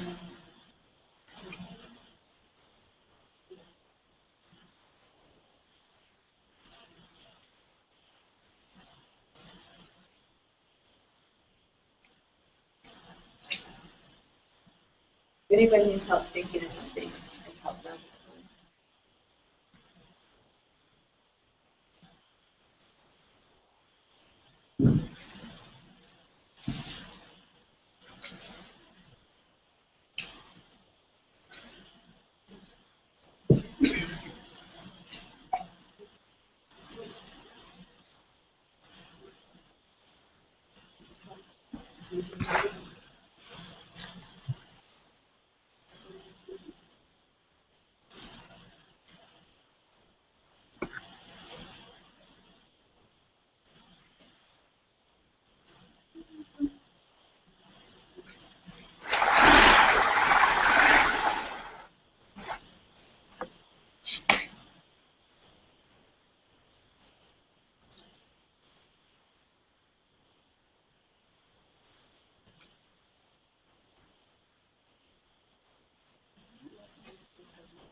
How's everybody doing? All right. Does anybody want to share their? Yeah. Tell us what your business is first, and then what. Event decoration. Okay. Gender, I'd say both. So, Okay. age group. I think it should be limited because I like to cater for birthday parties, so whatever age it is, the weddings, anniversaries, baby showers, Yeah. showers, whatever. But what will differentiate you from the other ones that are also general? That's why you have to be specific, because even if you want to appeal to a broader market, you still have to have something that's going to be your strength point in terms of the events that you're doing, because that's the one that's going to give you your most customers. So you want to think, okay, if you want a boy, whatever boys' events might be, maybe like, do you have specific events in mind that you notice you do a lot more of, or are easier, come more natural to you? Probably say weddings. Weddings. The market for that more. Okay, so you should, maybe the demographic you should just go ahead and stick with is something, the age group that people that get married. Do you want the people who get married young age, or do you want the people who get married a little bit older age? Young age. Okay. Late 20s. Okay. Okay. So and know that there are differences. People who get married later are a lot more established usually in their career versus people who get married younger. You know what I'm saying? So that's also something to think about in terms of your pricing. So when you're marketing, let's go ahead and say you want to market high price, high level. So you're going to start marketing to specifically high weddings that happen at an older age. You'll still attract, by marketing towards them, quality. You're speaking to them. Do you want quality? Do you want XYZ? Do you want legitimacy in terms of your wedding? You're going to also attract people who are interested in quality. They may not be older age, but they want your quality service. They want that, whatever. They're willing to invest more in what you have to offer. So you will end up attracting a broader thing, because it's not more so the demographic, it's the type of service that you're offering and the type of service that anybody might be looking for, but a specific demographic already is looking for. So that's the importance of why you should be as specific as possible. You will still reach a broad demographic, but there's different needs for different age groups. Yeah. So that's something to take into consideration. So you said you wanted a boy. You wanted, so let's say, do you have a better idea now of maybe what age? Yeah. Yeah. You want to do older or younger? Yeah, probably older. Yeah. Older. So probably early 30s. I'd say. Okay, early Late 30s. 20s, early 30s. Okay, better. So they're probably like just getting started in their professional. That's probably okay. And go ahead. So where do they live? Do you think? I would say like probably in the city somewhere. In the city? Okay. Yeah, that can work because I think that actually is better. Ties along with the people who are More fashion cultures and more visual. Yes. Taste kind of. Yeah, and I think I noticed too, people outside of cities tend to get married a lot earlier anyways. So your demographic might be a lot better. Yeah. So that's smart, okay. And then what type of place do you think they live in? Do you think they have a house already? Do they have an apartment? Or Apartment. yeah, House. okay. Do you know what their hobbies are? Or would it be? For this guy? Shows. Fashion shows. So wait, would this be a gay wedding then? If it's a guy that you're marketing? Yeah. But that might be the case, right? Yeah. Yeah. Or like Kanye West, you might. Yeah. So he's actually probably a good example of a male, early 30s, I think he is. Yeah. He lives in big cities, plural. So he might be somebody to look at. Okay, this is the demographic of guys that I want to reach. Starting off, you know, and then start building your branding around that. But so you have a role model now to look after, to look towards, and to get your research, to get more insight into this market. But go ahead, continue. And then the last one, what do you think their primary concerns are? You said I'll get the confidential. yeah. Okay. Yeah. So okay, that's cool. So yeah, and there's some so now and there is an example of somebody like that. Kanye West did that for his wedding with Kim Kardashian. Does everybody know that? Huh? He had like a whole Wall of roses. Got married, and he was the designer for everything. Designer for the clothes, designer for the thing. I think there was a rumor that he like broke one of the tables because it was not designed the way that he wanted it to. Because he's really big on class and really big on the name brand. Yeah. You know, and he was a guy. He had full control over that wedding, which is so ironic, you know. But that's something. Okay, you want to find more men like that are like that, and he's your starting point to build your framework. So that's good that we found something like that. Yeah. Yeah. Who else wants to share? You want to share? Yeah. Okay. Hold on. Sorry, go ahead. Type of business, it would be a social business investing fund. Okay. So the gender, it could be men or women. I was thinking probably people a bit older, so maybe a bit more established. Would work for, they would still be working or be entrepreneurs, like they wouldn't be retired people, so it's thinking somewhere between mid-30s and mid-50s. Okay. Where would they live? I was thinking they would be fairly established Okay. in the professional lives, so probably in an apartment somewhere, they would have a house, it would be, they would be comfortable. Yeah. In terms of, I think the type of people they would be not necessarily, they're not fancy people, they're quite simplistic in the way they live. Yeah. They're not materialistic, but obviously they've done something to get there. Exactly. Yeah. The type of hobbies, I think they would be worldly. They would like to travel. Okay. They would like to. I think they would be very curious as well. They would like to learn, share the knowledge. Like to be part of not necessarily a community, but just be part of something. Okay. Okay. I think concerns would be social equality,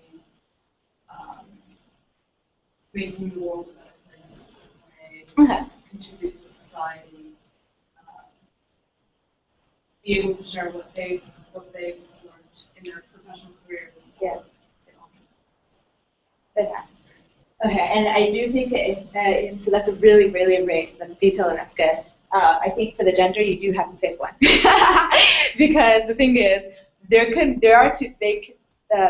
A man and a woman can think exactly the same like that, but what might speak to a woman's interest will speak different to a man's interest. And again, you want to get really specific in your possible. So what you post, the more specific you are, like if you care more so about, like if you want to talk about world issues, maybe a woman is more inclined to hear about children in need, or a man, woman in need, women entrepreneurs, or blah, blah, blah. They may be interested in that. Whereas a man might be more interested in maybe sort of equality, workplace issues, job stuff, or whatever. It's stereotypical, which is stupid, I know, but you do have to think a little bit like that, because there are a lot more people that do think like that. Unfortunately, the stereotypes can be untrue. But once you start from there, you will still attract. It'll still attract a woman who's interested in work issues. When you talk about women entrepreneurs, you might still attract a man. You will still attract a man who's interested in entrepreneurship for women.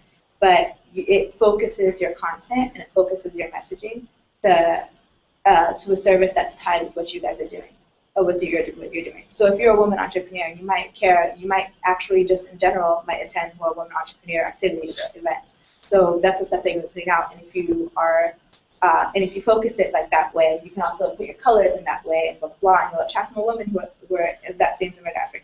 But they will be your low-hanging fruit. Those are the ones that you'll clench easily, because it's already aligned with what your interests are and what your business branding is. And then from there, the guys and whatever, their husbands might get involved or whatever. But you'll still attract men too. But you are making it 100% sure that you will attract that woman, versus balancing, trying to play to both. Yeah, exactly. Exactly. So you start should always be very specific. So and I think it's always easier to target somebody that you relate to. But either way, it's fine, depending on what you want to do. So so that's something to think about. And so did that help you think of like the colors, or maybe even for like the content that you're posting on your social? Is it a social venture site? No, I don't. Oh no, yeah. But the content you want to put. You said they're interested in travel. Maybe you want to put travel blogs, or you want to post travel articles or pictures on your Instagram. If you decide you want to get an Instagram and you're trying to try this market, maybe you want to have pictures of your travels going on, and that's going to attract somebody that, number one, is interested in travel. And then when you put other information about I'm sorry, what was the name of it? I'm really bad with the Social business. Social business. Investment. Okay, investment fund. Okay, so already business investment fund it's already going to attract people probably of an older age group. And if you're going to choose colors, you're going to choose a font that's very professional. You probably want to look at a professional designs, that's going to be more appealing. Maybe more, you said more simple. They have a simple life, or they're very simple. So like a minimalist website would be more attractive to them. They just want something that can probably get straight to the point. They don't need they want it to be very easy to use, very simple. Since they're the older demographic, they might not know how to work a more complicated thing. So you want to do it. That tells you how to build a website to cater to that specific person's needs. Does that make sense? Okay. Yeah. I'm starting a business in scarves. In where? Scarves. Scarves. Okay. So with an original print. Okay. So it's all about print. Okay. Okay. Cool. All right. And so, what did you figure your demographic might be? Age 25 years. Not beyond sometimes 60. Okay. 25 to 60 is still very different. A 25-year-old might get a scarf for different reasons. For women. Yeah. Okay. Try to narrow it down to maybe a 10-year decade. Just maybe 25 to 35. Yeah, exactly. That makes it easier to target towards them versus 60, because especially if you're having a website, maybe 25 to 60, 25 to 35. But everybody with scarves, so is different things, but kind of tailored towards one set of people and tailored towards older. yeah. Another set of people younger. Okay, cool. So then you can have different pages, or websites for young, websites for older. Scarves for older. Okay. So who's your low? Okay, so then that changes your messaging a little bit. I'm focusing on the younger market at the moment. Okay. Perfect. Start off at the younger market. Just make it simple. Start there. All your messaging is going to be right there, because then it's different. You're going to know with the younger market, you need to have Twitter. You You need to have other things that they're going to find you on. You need to align yourself with other stores that are similar to where they're going, like H&M or something like that. But differentiating yourself in terms of this is real, original, hand printed. So you probably want to get people that are very particularly know their fashion very well. They're artists. They have a creative, kind of thing, which might be different from a 60-year-old or whatever. So that's good. Okay, go ahead, continue. But then they live in the city. Okay. Yeah, they live in the city. Yeah.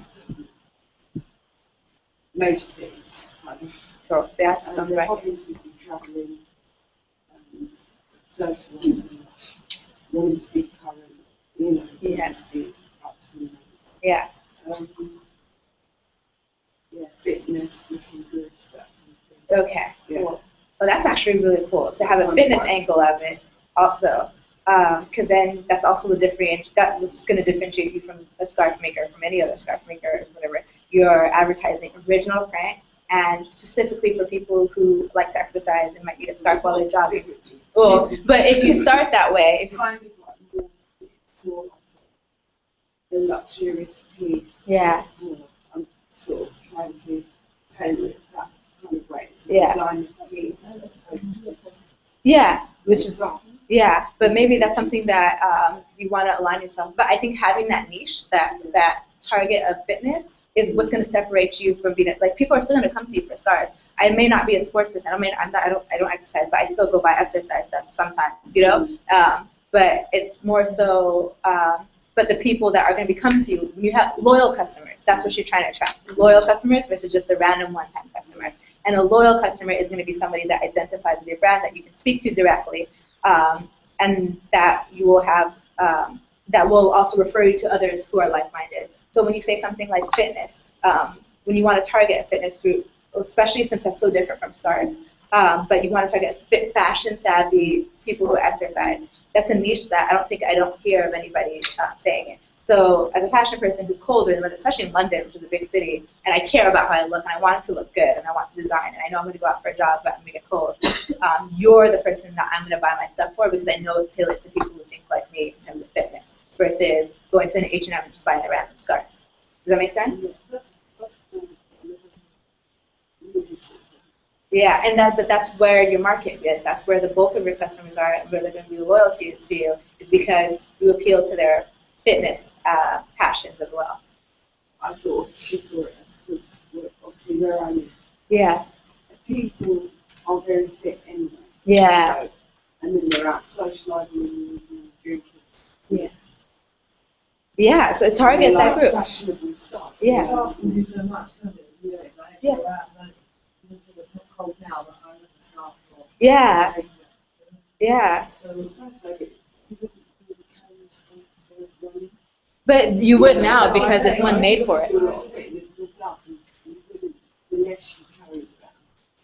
But that's You want to straps what it's supposed to. Do you go to the gym? Yeah, I go to the gym. They go to the gym, but to wear that to fitness outfit. I think it's kind of. yes, no, Right. yeah. If you're going to the gym, if you know you have to go straight to an event right after and you need something to warm up, and so then you market it. Tell them why they would need it, because I do get cold, especially in London. I'm from California. This is crazy.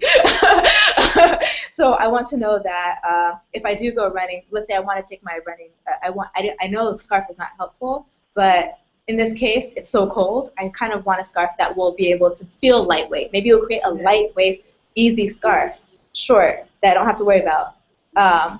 That's going to make me want to buy. You create a new market, of people who might have needed it but didn't want it because it was inconvenient. You tailor to that, you fix that, and make it convenient, and people are like, I love this scarf, I jog with it, I can take it with me, and for any time there's that need for it, you have a sale. So, I think you're onto something very well. Don't underestimate the power of the more specific, especially since you already know your market, you know that area, that might be easier to sell it there. You'd be really surprised. Actually, that makes me want to show you a video because I didn't realize how. I think there's another video that I'm going to show that talks about some people have questions of how much of their personality they should put into their brand. Like they hear it's bad, they hear it's not bad.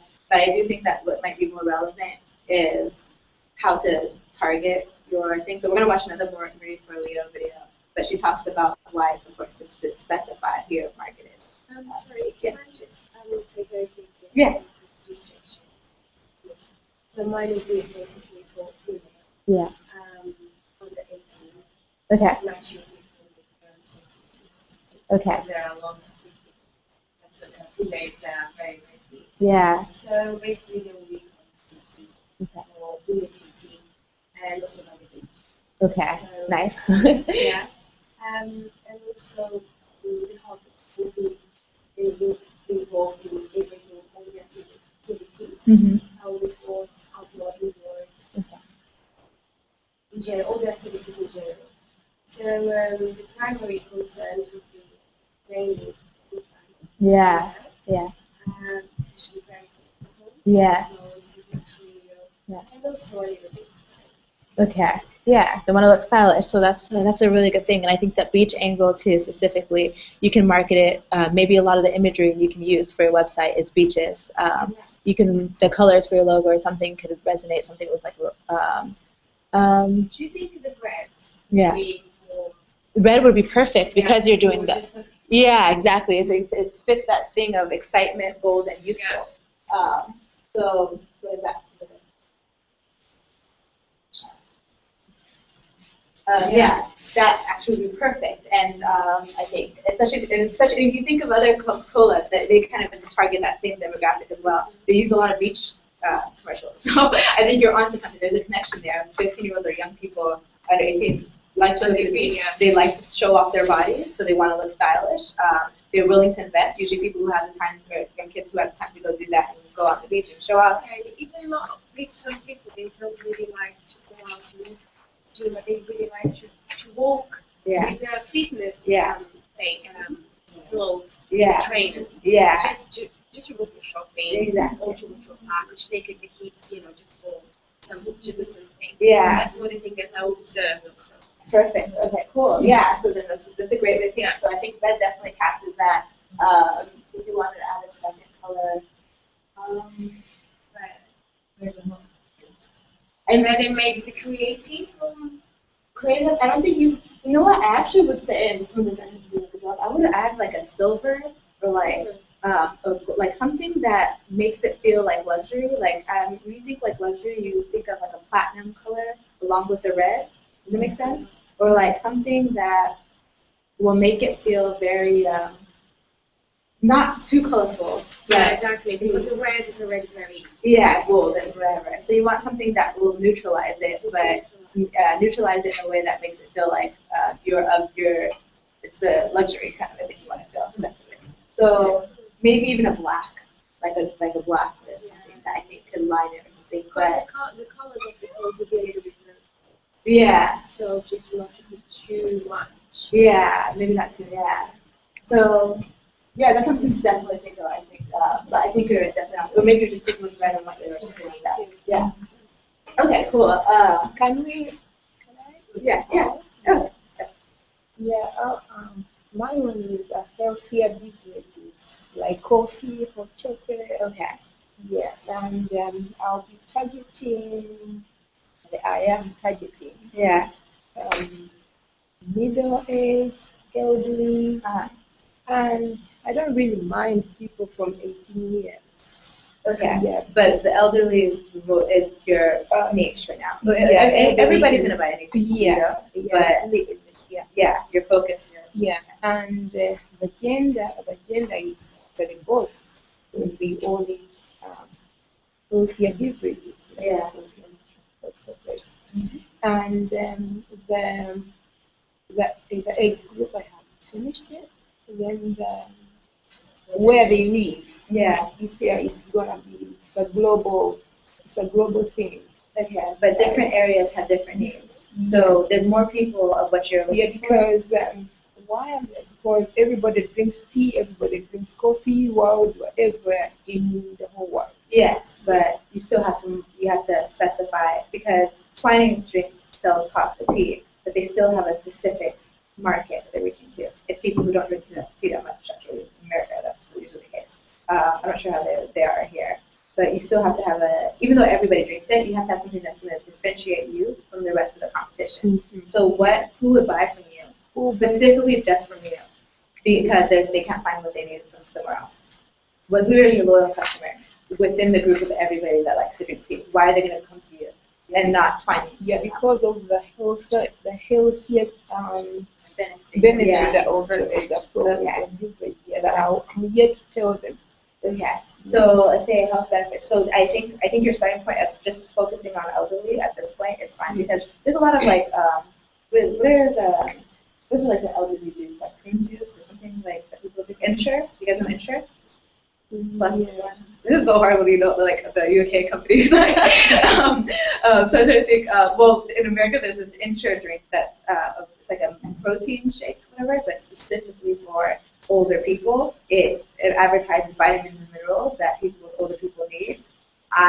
Growing up as a kid, that was my favorite drink. My mom bought that for me all the time. My mom drank it, my dad drank it. We were not older people, but they had but because of that, it didn't stop me from buying it, because I like the taste and I like that it has healthy stuff. It doesn't stop me from buying it now, but it will seal the deal for the people that need it, which is the older people who need something to drink but they can't. They're on a diet for whatever diet reasons or whatever. You have a loyal customer base of people that it actually targets, which is the older people who don't have that drink anywhere else. And then the rest of us will come along, of course, because we like it. But when you target it towards them, does that make sense? Yeah. You build your real loyal customer base. So you want to just be specific. We already know you're not going to refuse any money from anyone. That's not we get that. But who is it that you really want that will to get their Okay, at this point, maybe you say you Yeah. ask me the age. Okay. Yeah. And the primary concerns, first of all, will be like people who are health conscious. Yeah, because there are people who are seeking financial freedom. People who want to fire their bosses. Literally. Yeah, literally. If you want to fire your boss, you come to my website. People who are active, positive, and energetic. Yeah. Yeah, enthusiastic, self-starters, and people who want to be debt-free, who want additional income, people who are entrepreneurs, target-driven and focused. Yeah, basically. And the hobbies will be people who like traveling, meeting new people, sightseeing, and helping others. If they're in debt, though, fitness as well. Yeah. But if they're in debt and maybe they have a want to go traveling. If they have and they hate their boss, it probably means that they're in a really bad job. They probably don't have the capacity to travel, do they? Yeah, I think she's describing a wide range of people. Yeah, exactly. It might be a person who wants to hire their boss. Yes. They necessarily don't want to travel, or they might want to travel. That's why they want to hire their boss. Yeah. That they might want to go to the website. Yeah. Just people looking to work for themselves, literally. That's yeah. So their primary concerns right now is budget. So you want to make sure that your drink is probably affordable. They're older age, so that you want to make sure that this is the health benefits for it, and maybe this is the energy to give you for the people, and maybe you want to market it in a way that it's for the rebels, it's for the people who want to take charge of their own life. Like you have a slogan or something like that, like just do it, like as a Nike thing or whatever. Even though it's crazy, but it's like you're speaking to the entrepreneurial sense of somebody who wants to do something, but literally some people who want actually to join me to work together. Yeah. Okay, interesting. So you want to have a personal touch with their hot chocolate or with their drinks. So maybe this is something that you're serving to people? Yeah. Okay. Exactly. So they are drinking it and then they are getting paid. Yeah. Okay, I'm going to show you this video, guys, real quick, and I think it's like 5 minutes, but I'm just going to talk about why it's important to be specific.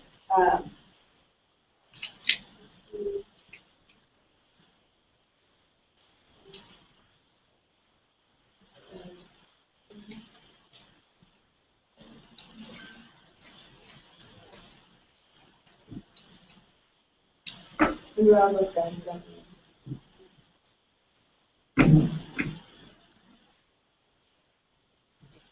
I love you, Poppy. I love you, love you, love you, Poppy. I got my eye on you. I can't get enough of drinks. Okay, stop. Yeah, that's what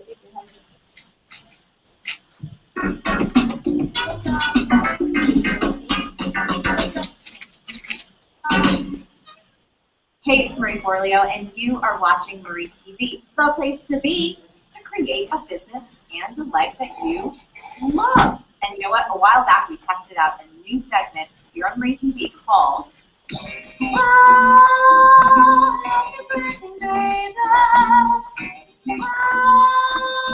Happy Birthday, Baby. In this segment, we highlight a brand that just gets it, from their design to their messaging, all the way through to product. And today, we are highlighting a company that is making a huge stink in the marketplace. Yes, I'm talking about the miraculous Poo-Pourri. Now, while I could go on for hours deconstructing all of the things Poo-Pourri is doing right, because I love them so much, we're only going to focus on 3 smart strategies so that you can take these ideas and use them in your business. Smart strategy number 1 is know your Poo-Pourri. So remember what I've been teaching you here on Marie TV for ages? You'd be talking to everybody, you're talking to nobody. Now, in theory, they can market to everyone since everyone poos, but they don't. Okay, so just so you guys know, Poo-Pourri is a product that came out where if you go number 2, you spray it right after or before you do, and the smell doesn't come out. So you can do number 2 in a friend's house or a boyfriend's place or the public area, and it covers the smell. So it's a really funny product. The commercial is actually really funny. I want to show you. Like, do you guys want to see the commercial first? Okay. So let me show you that first before I go to the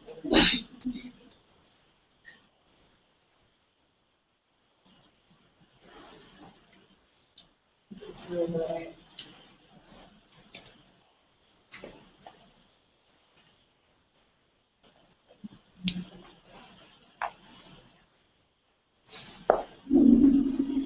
You would not believe the motherload I just dropped.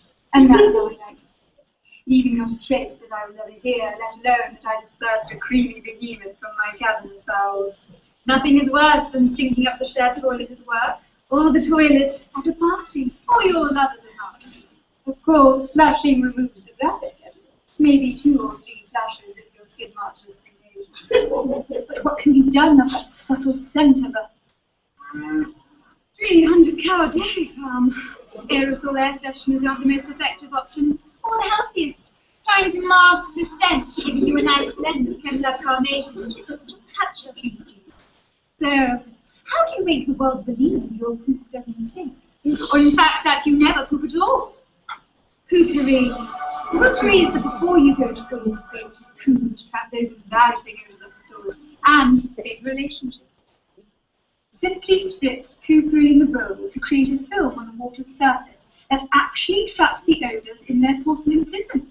And when your little astronauts splash down and make contact with the film, they release Poo-Pourri's pleasant aromas, so all those around you can smell as a refreshing bouquet of essential oils.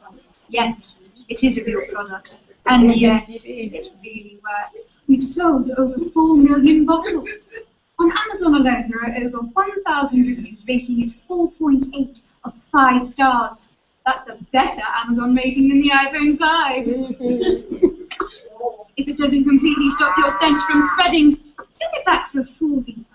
Our unconditional stink-free guarantee. If your poo stinks, click here to get your Poo-Pourri today at poopourri.com. Whether you need to pinch a loaf of work, cut a rope at a party, or lay a brick at your boyfriend's, your days of embarrassing smells or prairie dogging it are over. Poo-Pourri.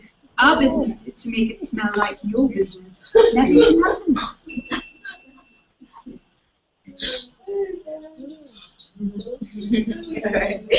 So, this is an example that she brought up of really good branding because everybody poops, right? Anybody can use this, like especially men, I think. But they chose the demographic of woman first, or you could tell they're speaking to a certain type of woman. And so she'll go into that. But this is why that kind of thing is effective. Even if you're not of that type, you're still going to buy it because of the product and what it does.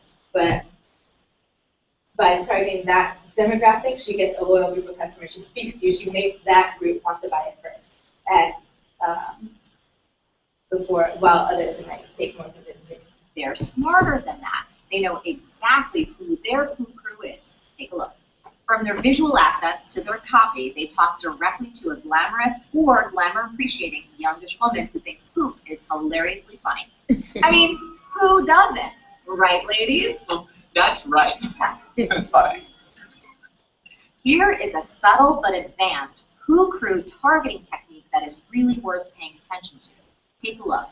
They never waver from talking to this one woman. Yes, they have products for guys. Yes, they have products for parents. And yes, they have products for pets. Check it out. Pooch Puri. But they didn't say, oh, wait, let's make her a 40-something mom with teenage boys at home. No, they stick to this one silk robe wearing customer, and they rely on her to spread the word to the pepperoni-loving frat boys down the street. Now, you should be asking yourself, do you know who your poo crew is? Smart strategy number 2, don't give a crap about everybody else. I mean, not many business owners have the courage to have a brown trout lying at the bottom of a bowl on their homepage. Why? Because a lot of people could get offended by something like that. But not poopery. They think all those people can just go flush it. Poopery is practicing what I lovingly call sales prevention. So they are repelling the people that would be truly stinky pains in the butts anyway. They don't care about not being liked. They poop on that idea. They're going for the person who's absolutely going to love seeing a cartoon Nuki surrounded by fumes and toxic skulls. Bottom line, and yes, it's a tweetable. If you want a fresh brand, don't give a crap about someone who thinks you stink. Smart strategy number 3 is spray your brand scent everywhere. Now here's the good news. All of us have so many opportunities to create an outstanding customer experience. But the bad news is most of them go overlooked and left hanging there, kind of like dingleberries. So let's take the FAQ page, for instance. Most people think of the FAQ page as kind of like the butt crack of their site, a place that nobody looks. But I gotta tell you, you need to think again. What I love about Poopery is they never miss an opportunity to pile on the personality. And nowhere do they shine brighter than in their copy, the words they use throughout their site, especially in places where the sun usually don't shine. Here are 2 examples of about a bazillion. First, check out their sync-free money-back guarantee. So this line does double duty. It's funny and it's clever, but it's also a mnemonic device, which is brilliant marketing. Research shows that rhyming phrases are perceived as more truthful and accurate, which can mean the difference between gaining a sale and losing a customer. Number 2, check out their FAQ page. Now, you really do have to read the whole page because it's hilarious, but this is the line that really stood out to me. Q, a trustworthy friend swore to me that Poopery is made of 4 parts Atlantis saltwater, 2 parts Bermuda Triangle air, and 1 part unicorn cake. Is that true, or do I need a new friend? A, do you smell that? It's your friend's pants on fire. Though its powers may seem magical, Poopery is the real stink-fighting deal. As you can see, they do an outstanding job with their copy. It's all on brand and it's smeared everywhere. Now, copy is one of the things that I love most in the world, and as you can see, Poopery does an incredible job. They're really a brilliant example of how powerful the right words can be. Now, unfortunately, this is a place where a lot of business owners struggle. So if you want to learn how to inject more fun into your copywriting, come on over and visit thecopycure.com. I would be happy to help. Now, these 3 strategies are just the turtle head of what Poopery is doing brilliantly. Now, Poopery, if you're listening, here's a tip from 1991. We think you should make this your phone number. 1-900-976-DO-DO. It's time to turn the focus back to you. Now, as always, insight without action is worthless. So, which one of these 3 smart strategies do you need to focus on in your business, and what's one action you can take right now to bring it into life? Now, as always, the best discussions happen after the episode over at furryforleo.com. So go there and leave your comment now. Like this video, if so, subscribe and share it with all of your friends. And if you want even more great resources, Right. You guys get it now? It's important. So, all right, so let's go back and we'll finish this out. I'm going to show you guys some more resources in general. So these are just some examples I was going to go over. Branding. Obviously, she markets herself as a queen, and her fan base is the beehive. So she's the leader. You saw right now with her most recent tour, Beyonce, she did a more dark theme. She's more sexier now, right? She's more erotic or whatever now. So a lot of her branding now is very dark, but it still has the pink element because she's a woman. She wants to capitalize on that feminism a bit, but very simple. The words speak for itself. She's more so of that. Oprah's brand is herself. It's her face. Without her face, nobody cares. You saw this happened when she had a TV show, and then she decided to leave and start her own network. And the network did horrible for that first year. And everybody was like, she made a mistake. She shouldn't have left her show. Everybody was like, what's wrong? Like, why didn't her network do good? Everybody loves Oprah. The difference was she was not in her network. Her face wasn't there. Her brand was the people, the connection to Oprah Winfrey. They loved seeing her. They loved hearing her talk. They loved her questions, her mannerisms. So when she started the show, even though all the network, even though all the shows did exactly what she was doing, it was missing her. So people lost that connection to her brand. So what ended up reviving it is that now she started incorporating herself into the network. Now she's doing TV shows on there. She does celebrity interviews every Sunday and gossip, like whatever. She's incorporated herself into the networks, and that's boosted. It's kept her loyal customers. So yeah. So how to build your community, identify your consumer, create your story, be specific. Pick your top 3 that fits the model of your business. Pick your top 3 social media channels. So once you know who your demographic is, you know what social media channels they're using. Is it Instagram? Do you just like pictures? Is it Facebook? Is it Twitter? You get a better idea of that. Update and post consistently to build and engage followers. That means if you're blogging, post information, be a resource to the people that you're reaching. Give them a reason to come to you outside of just your service or your product. Usually will separate you from the pack also. Yeah, so I think I'm going to show this more free resources. So like I said, I leave a lot of my learning about Skillshare. You can practically learn anything about what you need to do on Skillshare. It's for very cheap, like maybe 10, 15 bucks. That's US dollars again. Email list and email blast. If you want to start an email list, a newsletter, which is also a great way that people will engage about you. MailChimp is what HERA uses for our newsletter. It's free. And you get all these designs and templates that make it easier to use. Use social networking sites to build your customer base. That's the best way. Twitter is the fastest. Instagram, I think, is also the fastest to build followers. And Facebook is just so stable, I think, in terms of what content you can put a lot of stuff on your Facebook page. For advice and business consulting, if you can't afford a coach and you can't afford a consultant and your professional mentor is flaking out on you, which is what I'm hearing from some of them already. You have Marie Folio. As you can see, she was like amazing. Like that energy is really cool. She has a lot of questions. Also, ask on Google. Hey, like I'm scared about starting this. Put that in Google and see what comes up. There's a lot of articles that a lot of people who do coaching and give advice for free. Graphic design. For those who don't know how to do graphic design, there's this new website that came up called canva.com where you can design your own images or create your own things using color or whatever. I haven't used it yet, but it's made for people who are not design savvy, and it makes it really easier for you.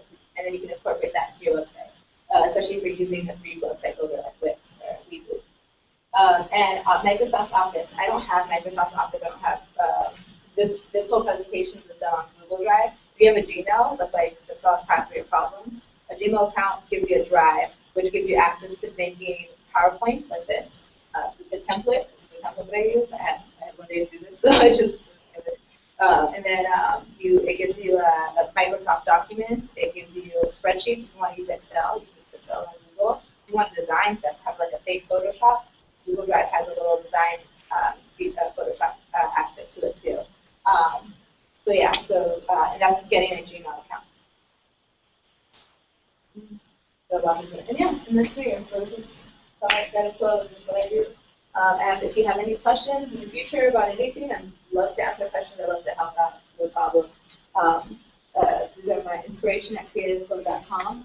This is one email address. I have another one, creativeflow10@gmail.com.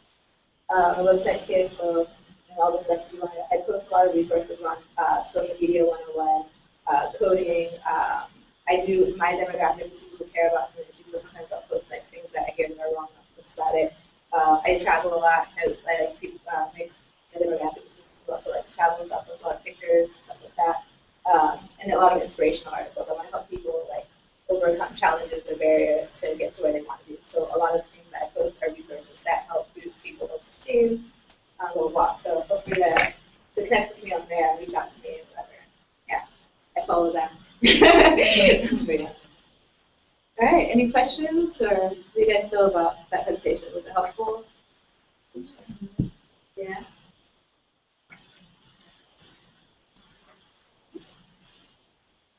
If you guys give me your email addresses after, I can send you guys a copy of the PowerPoint. So it has all the links and everything. So make sure to write your email, your name, and your email address on here. And if you're not on the monthly newsletter, let me know if you want to get it.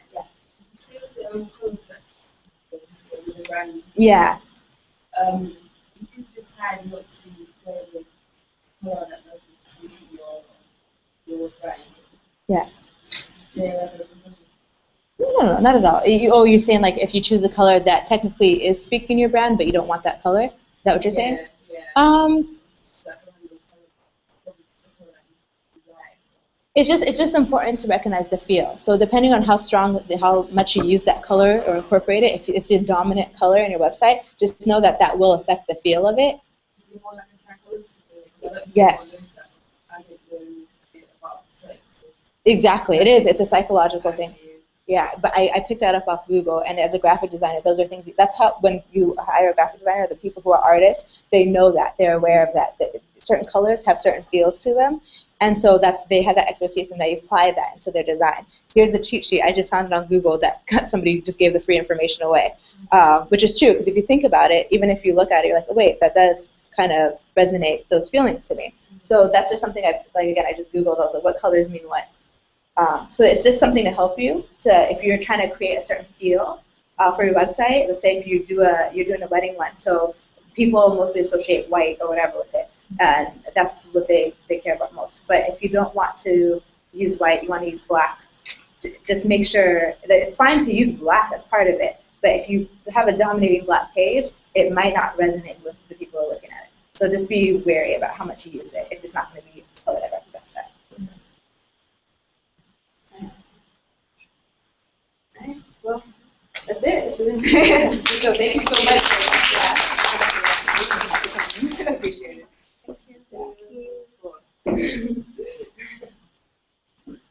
Yeah, don't forget, leave your email address here and I'll send you the PowerPoint today.